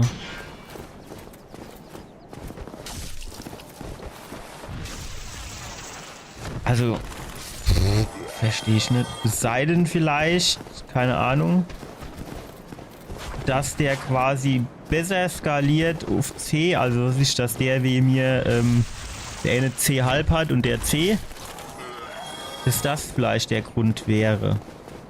Aber,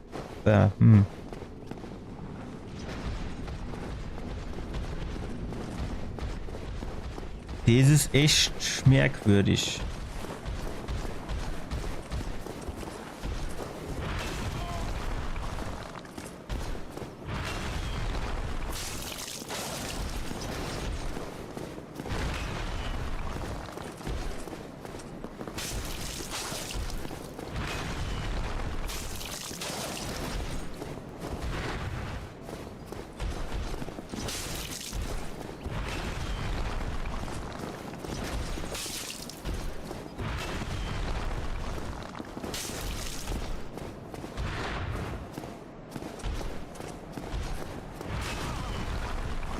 Ey, ohne Scheiß, ich muss immer auf der Schlaghand vorbei.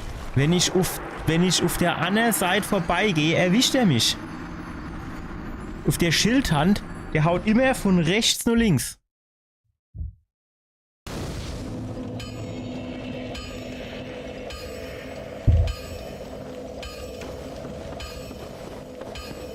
Das Ding ist, mir brauche halt irgendwie Taktiken, mit denen wir die Gegner halbwegs sicher machen können.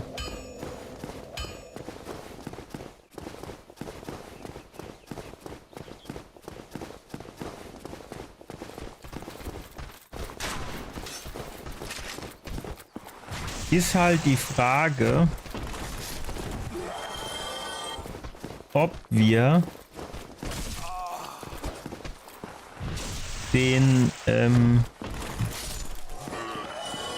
ob wir wirklich das Risiko vielleicht eingehen sollen, den zu parryen.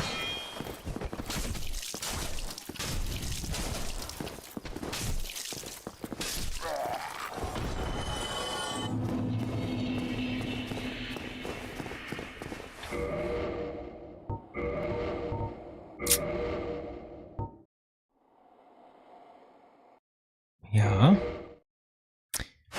Mache ich vielleicht hier doch auch noch mal so Safe Game.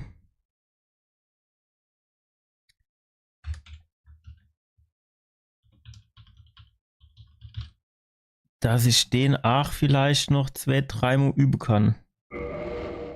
Irgendwann immer.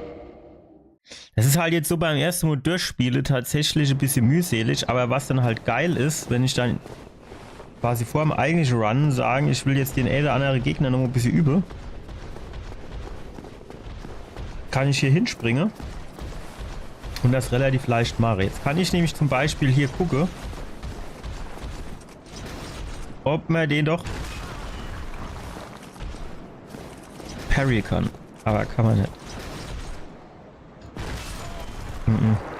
Ja, ich warte einfach durch mein Schild durch und mich in den Boden, unangespitzt in den Boden rein. Ja, da muss ich den so machen, wie ich das eben gemacht habe, ne? Ich kann mich gar nicht mehr so dran erinnern, wie ich das beim letzten Mal gemacht habe. Also habe ich den dann auch so immer schön Umlauf von hinten, 15 Schade und weiter geht's.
Ist ja ach Beschiss, ne? Ja, sich dir nicht wächst, der bekannt.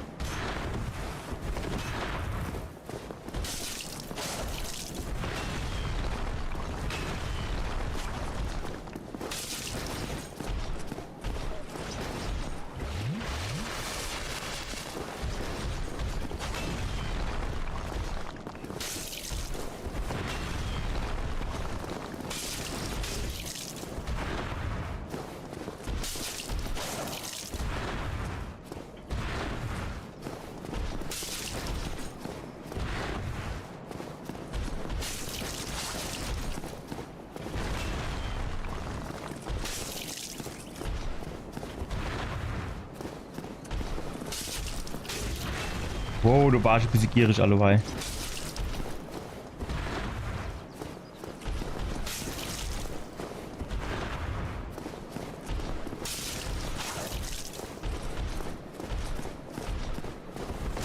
Zu früh.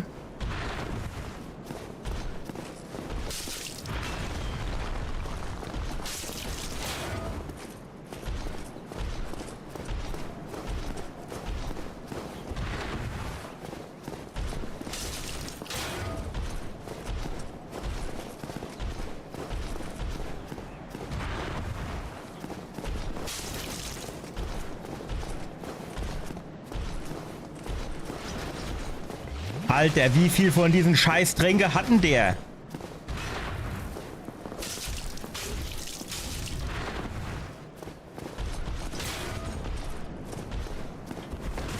Zu früh.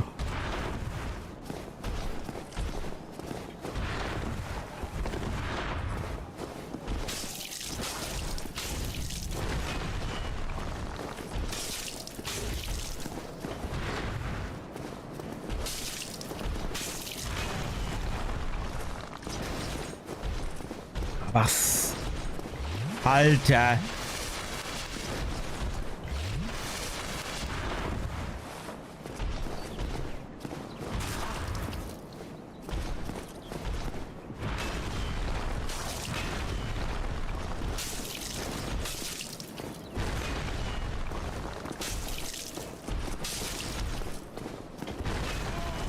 Ey, ich bin doch gerollt.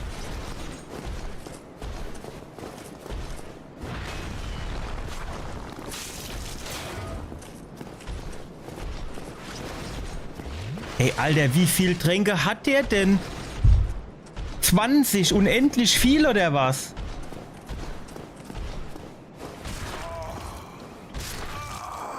Das ist doch nicht normal. Ich hab doch auch nur 5.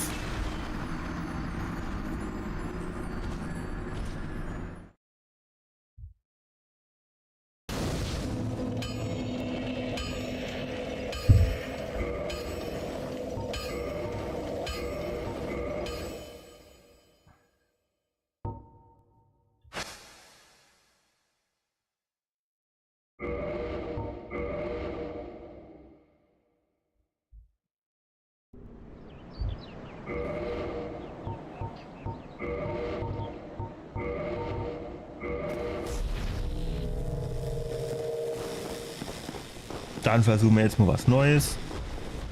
Ich mache halt auch nur 15 Schade. Das ist halt auch genau gar nichts.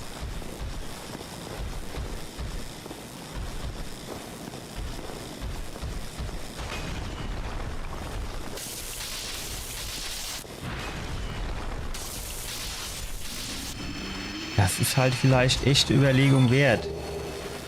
Das ist zwar dumm, weil ich dann dieses Blitzgedöns nur für diesen einen Gegner hier aufwende.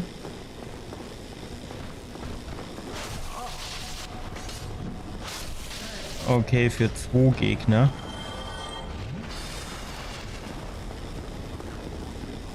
Also ist an der Stelle schon irgendwo hilfreich.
Jetzt, wenn er schon so weit mitgekommen ist, könnte er eigentlich auch noch mit rauskommen.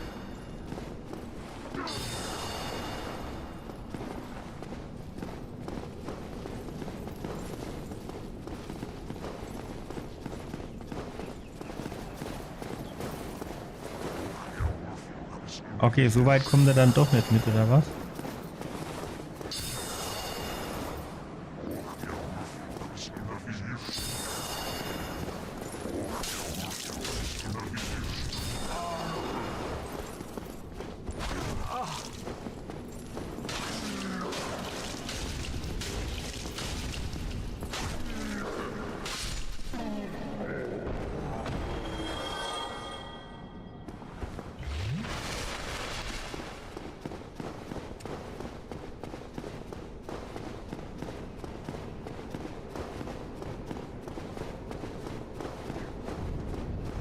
So, hier drin müsste doch jetzt eigentlich alles gecleared sein. Also keine Gegner mehr. Oh ja, yeah, da oben war noch einer. An den habe ich schon gar nicht mehr so wirklich gedacht. Dumm.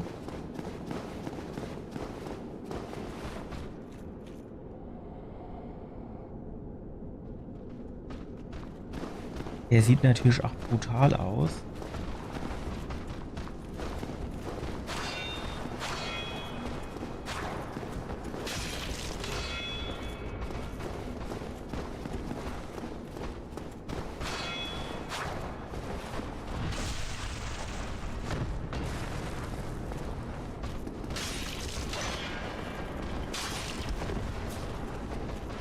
Alter. Die ist alles saufe. Wie die Weltmeister, ey.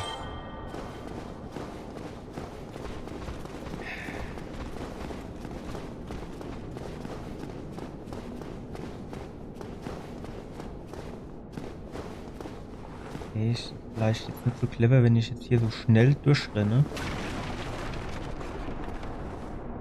Okay. Jetzt hier hin.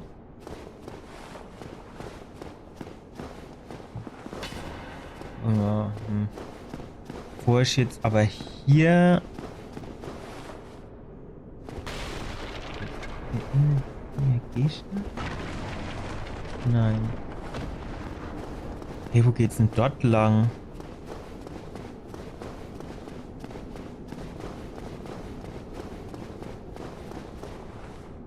Oh, still human, are you? As you can see,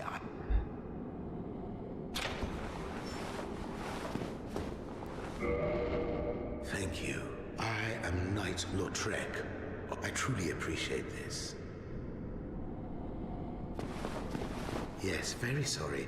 Your reward, I've just... Naja, dann.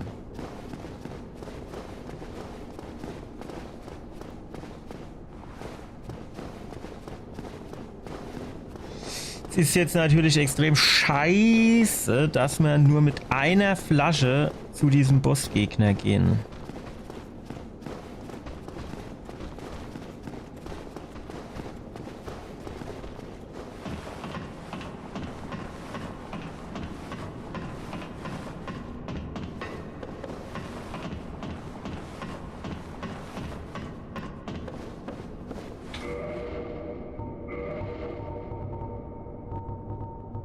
Gut, wir können jetzt hier mal noch eine Menschlichkeit drin schmeißen.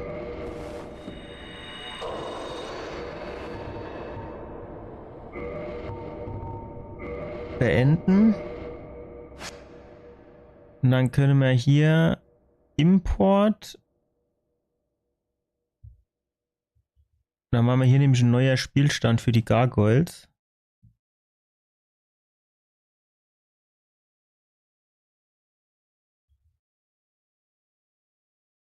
Gargoyles 06. Zack. Fortfahren. So.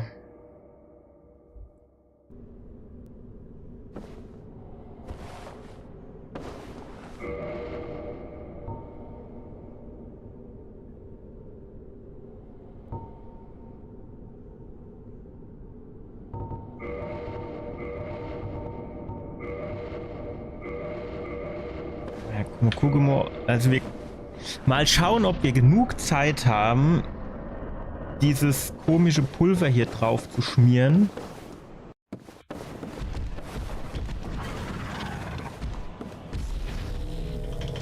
Nee, haben wir nicht.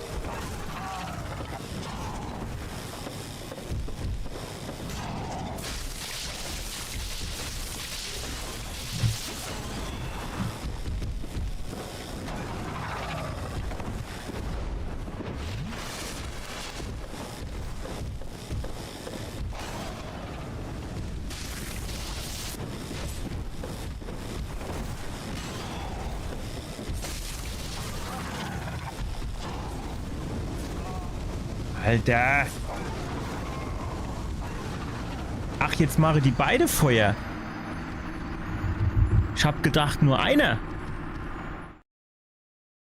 Aber wie habe ich denn das gemacht, dass ich dem den Schwanz abgehackt habe beim letzten Mal?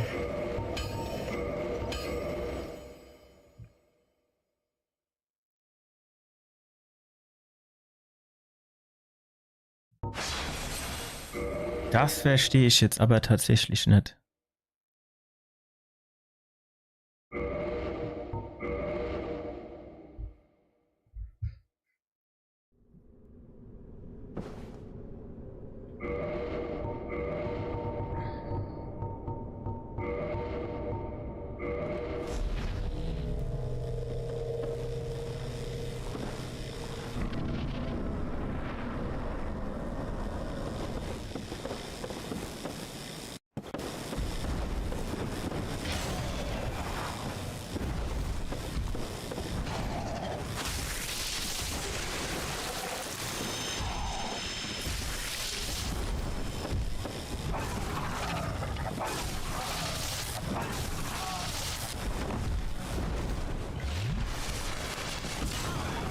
Der braucht so lang für alles.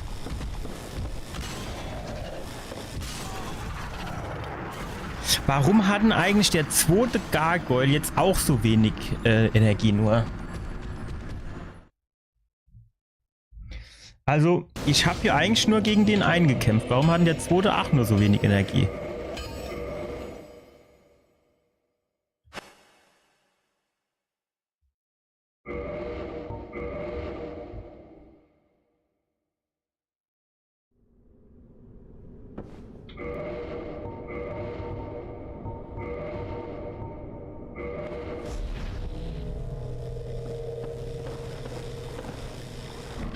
Dieser erste Angriff, dem muss ich ja auch irgendwie nur noch ausweichen.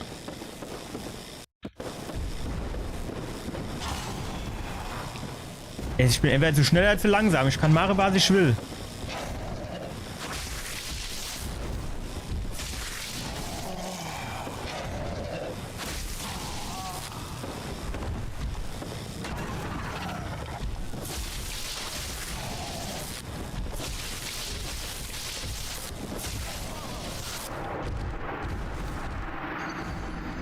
Der ist so behäbig.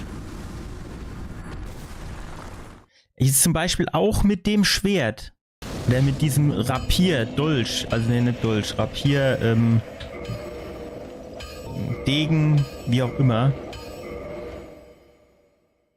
Der braucht so lang für alles.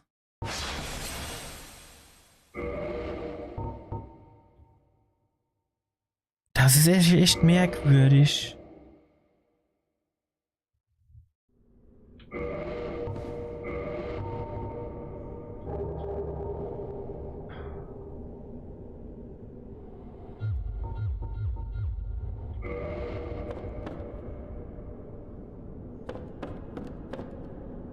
Warum sehe ich denn eigentlich so scheiße aus?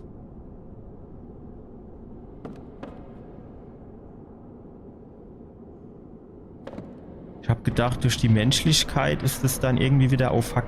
Ich habe vergessen. Aber ist jetzt noch nicht so schlimm.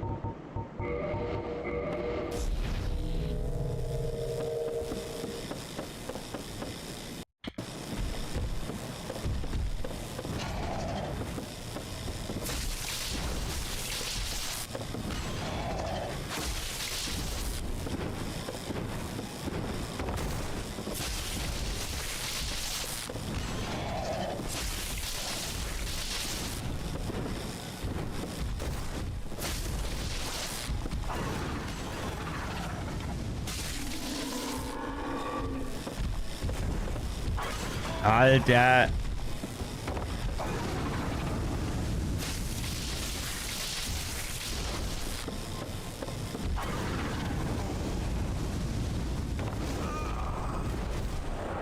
Och, hopp, ey.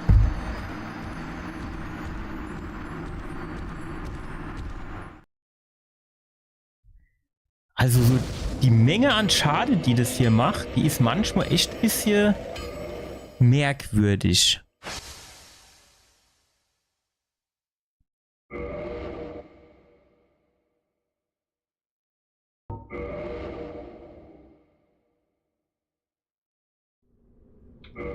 War das jetzt eigentlich besser?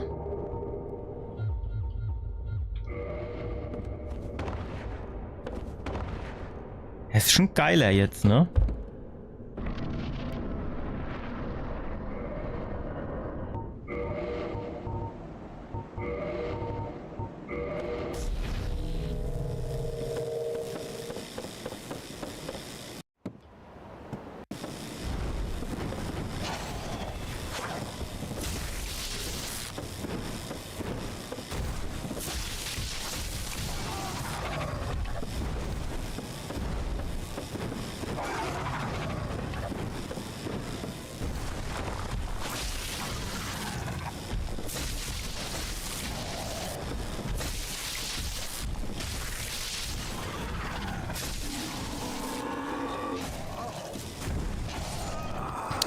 Hey, ich sehe das nicht.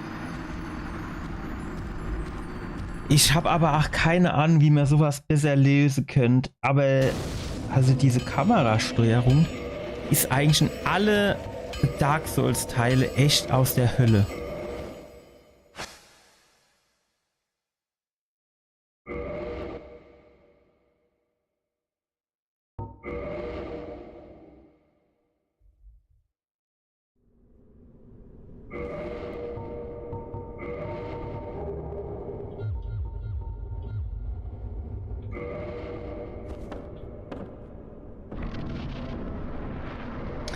Ich hätte den halt auch echt gern hier weiter vorne an der Tür. Nicht so press an der Tür, ne, aber sagen wir mal so ungefähr hier, wo dieser erste Gargoyle ist. Dort hätte ich den gern.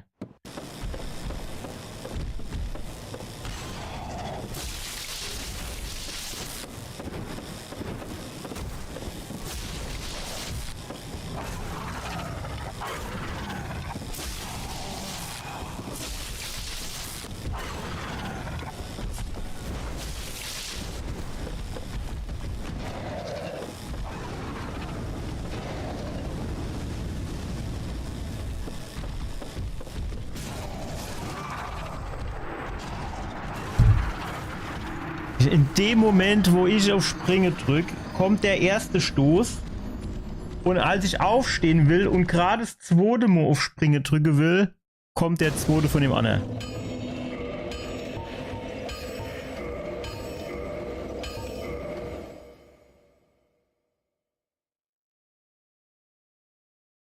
Ich habe gedacht, wenn ich Menschlichkeit nehme, dann sehe ich auch menschlich aus. Und ich habe hier dort oben 3 Menschlichkeit. Also eigentlich müsste ich doch jetzt menschlich sein.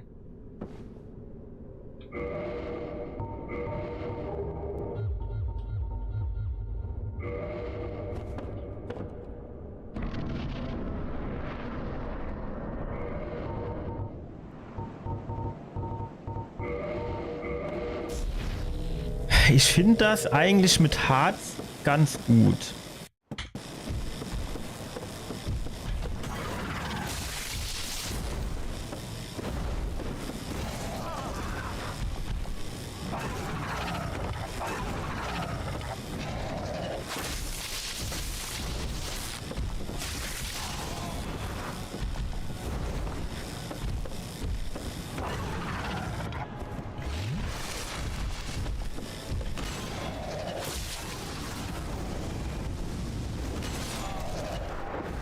Warum bin ich jetzt tot? Ich bin doch rechtzeitig gesprungen. Und dieses Feuergedöns war ja quasi hinter mir. Das hat mich schon nicht mehr getroffen. Also...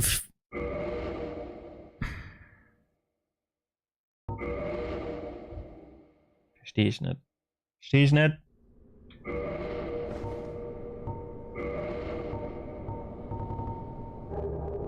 Ist halt auch die Frage. Das reicht nicht ablegungstechnisch.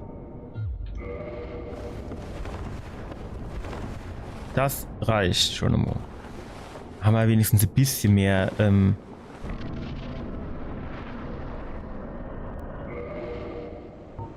Schutz.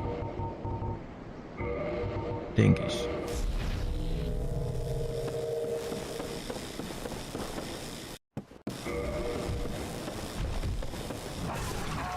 Warum springt er jetzt nicht? Warum springt er jetzt nicht?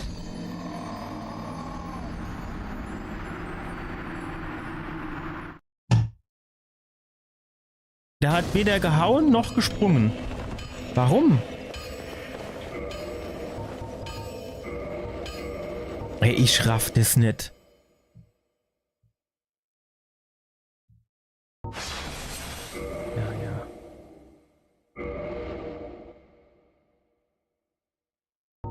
Nein.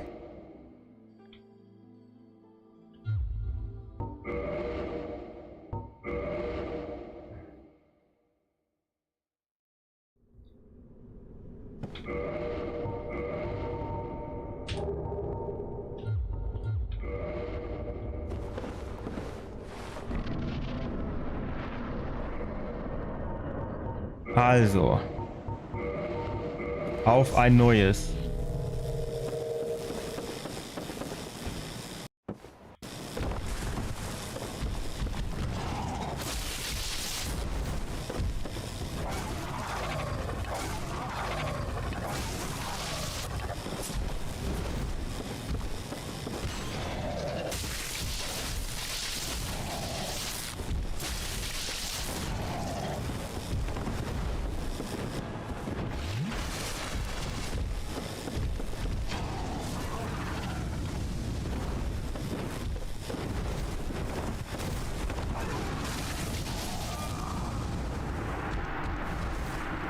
Also, keine Ahnung. War bei den anderen Teilen die Kamera auch so kacke?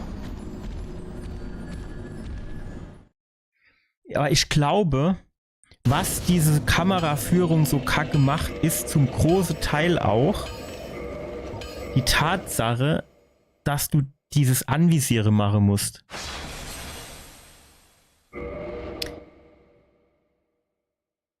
Wenn du das nicht machen müsstest und trotzdem vernünftig treffen würdest, dann wäre das wahrscheinlich gar nicht so schlecht mit der Kameraführung.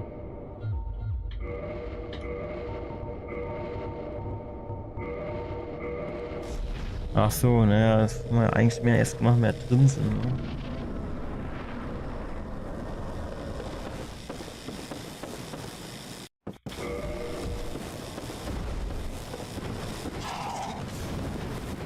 Ich kann schon wieder nichts machen. Alter, dieses dieses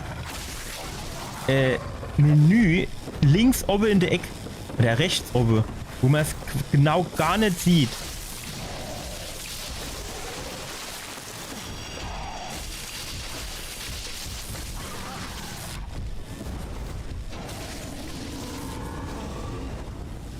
Weg, weg, ey, was will, du siehst doch überhaupt nichts von diesem scheiß Staub.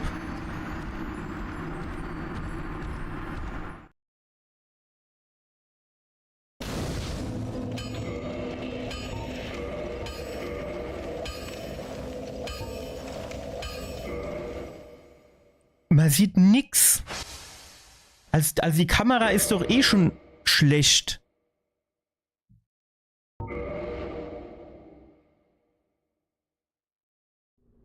Und dann kommt noch so gegrisselt, dass der komplette Bildschirm einnimmt.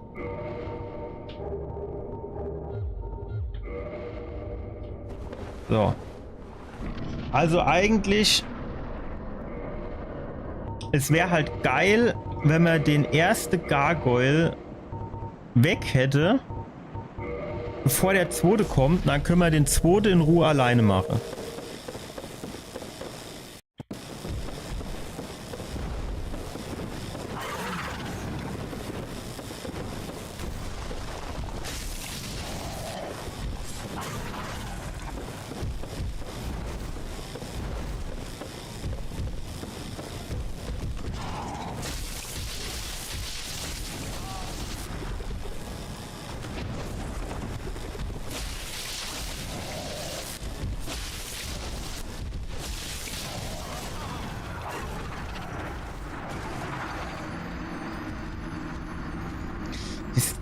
halt auch problematisch, diese Cooldowns sozusagen. Also zwischen einem Schlag und einer Rolle. Die sind halt auch irgendwie brutal.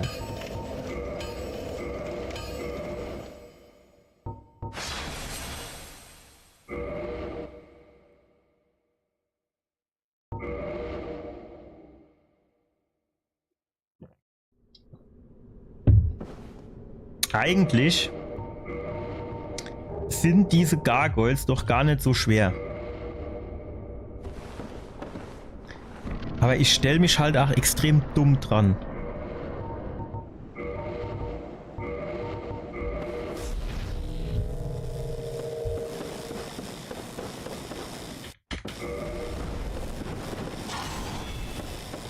Ich bin wieder in diesem dummen Menü drin.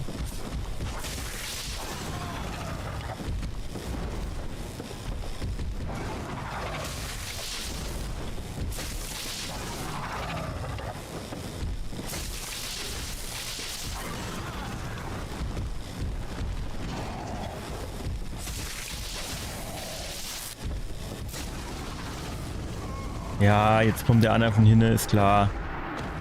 Ich bin aber aus der Ecke auch nicht mehr rausgekommen.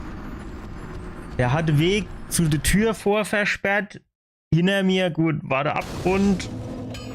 So dumm. So dumm.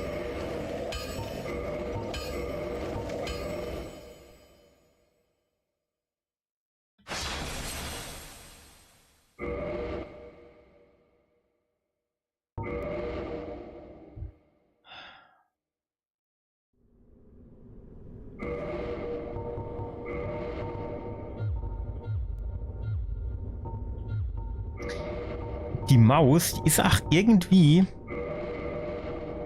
so ein bisschen zeitverzögert. Also wenn ich jetzt hier im Menü bin oder so.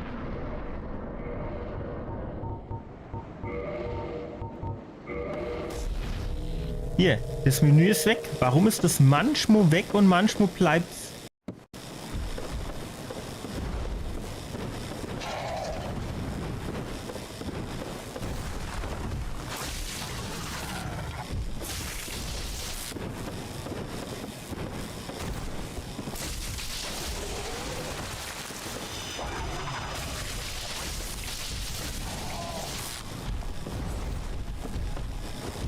Jetzt müssen wir mal zurück, was trinke.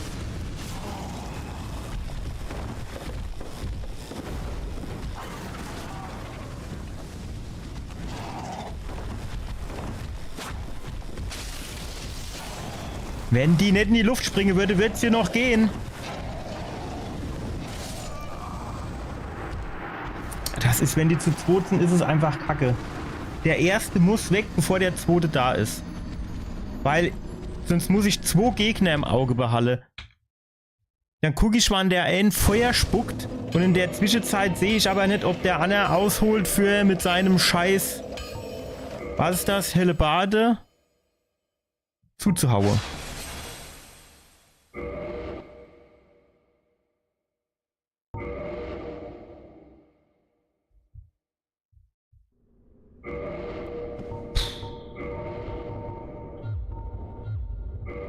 Boah, ihr Leute, ich weiß nicht, ob das so cleveres Unterfangen war, hier No Death Run zu versuchen. Ich befürchte, mein Skill-Level ist dafür nicht ausreichend.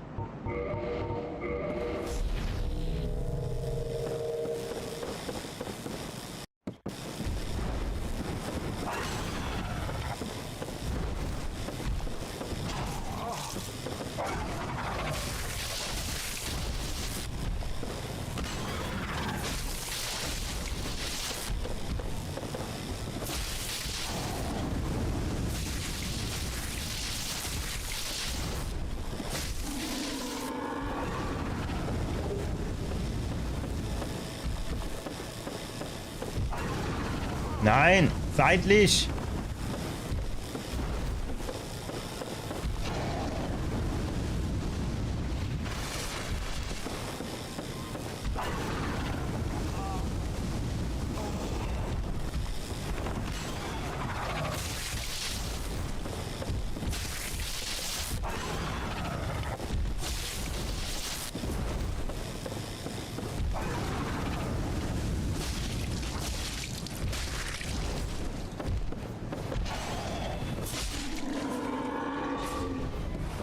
Warum geht jetzt hier unten Gargoyle-Schild nicht weg?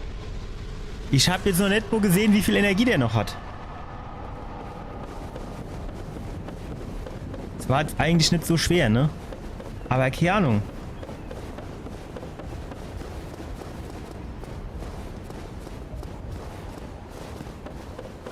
Also beim Feuer wird es ja eigentlich auch ausreichen, einfach rechts gehe oder links.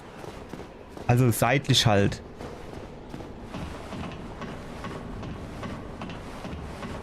Und jetzt geht's hier weiter. Jetzt wäre hier eigentlich Leuchtfeuer auch noch ganz geil, aber ich kann mich ehrlich gesagt nicht dran entsinnen, dass hier irgendwo Leuchtfeuer gewesen wäre. Kann natürlich auch sein, dass das hier nur ein kurzer Abstecher ist. Wohin auch immer. Und hier gar keine Feinde mehr sind. Ja, genau zum Glockentürmchen.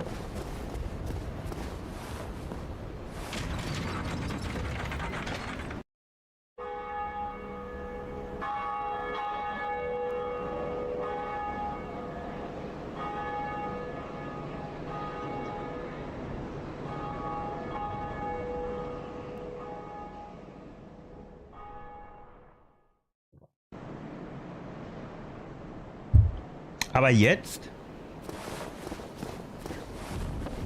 muss ich quasi einfach den ganzen Weg noch mal runter zum André oder was?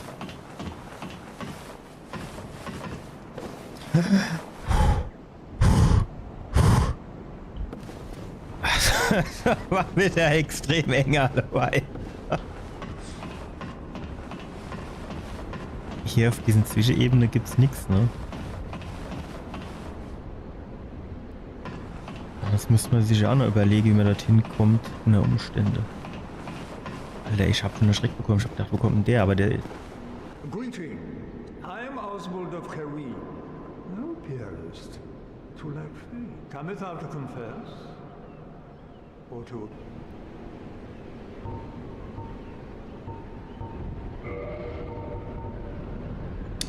Heimkehrknorre hat er.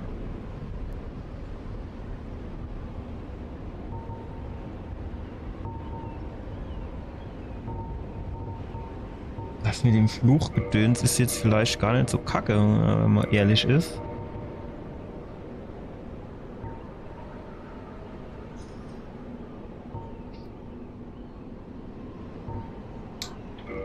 Thou art welcome anytime.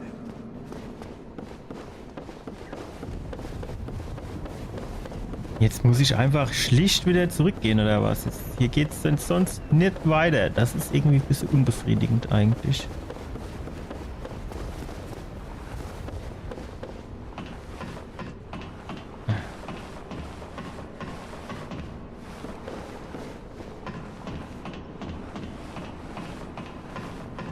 Ich habe natürlich auch jetzt nicht mehr viel Energie oder so. Also ich kann jetzt auch keine Kapriolen veranstalten. Oder Eskapaden. Es reicht jetzt noch genau, um wieder zurück zum André zu laufen. Aber für mehr auch nicht.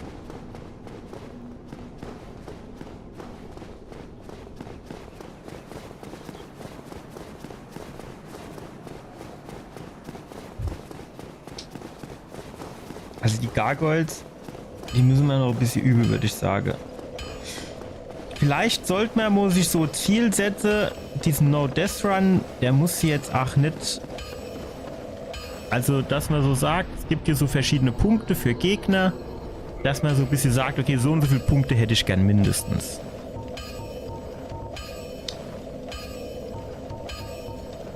Für irgendwas hat man 14 Stärke gebraucht. Ich glaube fürs Uchi-Katana.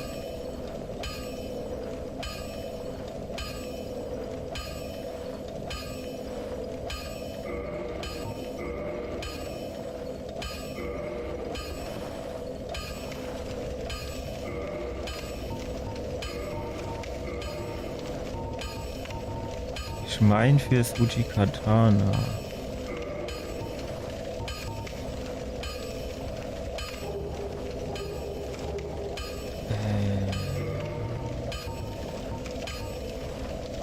Anzeige umschalten, F. Genau, 14 Stärke hat man dafür gebraucht und das skaliert B auf Geschicklichkeit.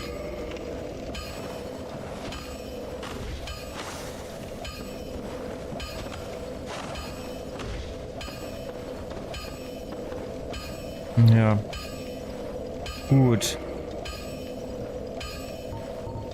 Dann würde ich sagen, du mir für heute noch mal sein lassen. Also ist ausbaufähig. Ich muss mir mal überlegen, wie viele Punkte ich gern hätte. Vielleicht finde ich noch irgendwo die alte DLDU-Rangliste und guck mal, wo die Spieler so waren und wo ich gern lande würde. Also am liebsten wäre es mir natürlich das ganze Spiel durchzuspielen, aber wenn das so weitergeht, sehe ich ehrlich gesagt schwarz. Naja gut, es ist ja 8 Training, also ich kann ja auch die Bossgegner oder so mehrfach wiederhole und übe und teste. Aber das ist schon ein hartes Stück Arbeit, denke ich, ne? Jetzt nicht, dass ich vor dieser Arbeit Angst hätte, aber also wenn das in dem Progress weitergeht, dann wird das ja eher so, nennen wir es mal, Jahresaktionen als 2-3 Monatsaktionen. Naja, keine Ahnung, wir gucken mal, wie es läuft. Vielleicht machen wir das auch so, dass wir dann irgendwie sagen, okay, montags machen wir Dark Souls 1 Training und samstags machen wir irgendwas anderes oder so. Vielleicht habe ich ja doch noch Glück und ich wäre hier, meine Bewerbung für Sauerkraut, World of Warcraft, wird angenommen. Dann würde ich halt auch generell öfters und länger streamen und dann wäre halt auch klar, dass relativ viel World of Warcraft käme. Ne? Aber gut, ich gehe mal davon aus, haben sich so viel beworben, also da werde ich wohl keine Chance haben, aber mal schauen, wie es läuft. Ich wünsche euch auf jeden Fall eine schöne Woche, einen guten Start ins neue Wochenende oder ins nächste Wochenende und wir sehen uns dann höchstwahrscheinlich am Samstag wieder. Bis denne, ciao!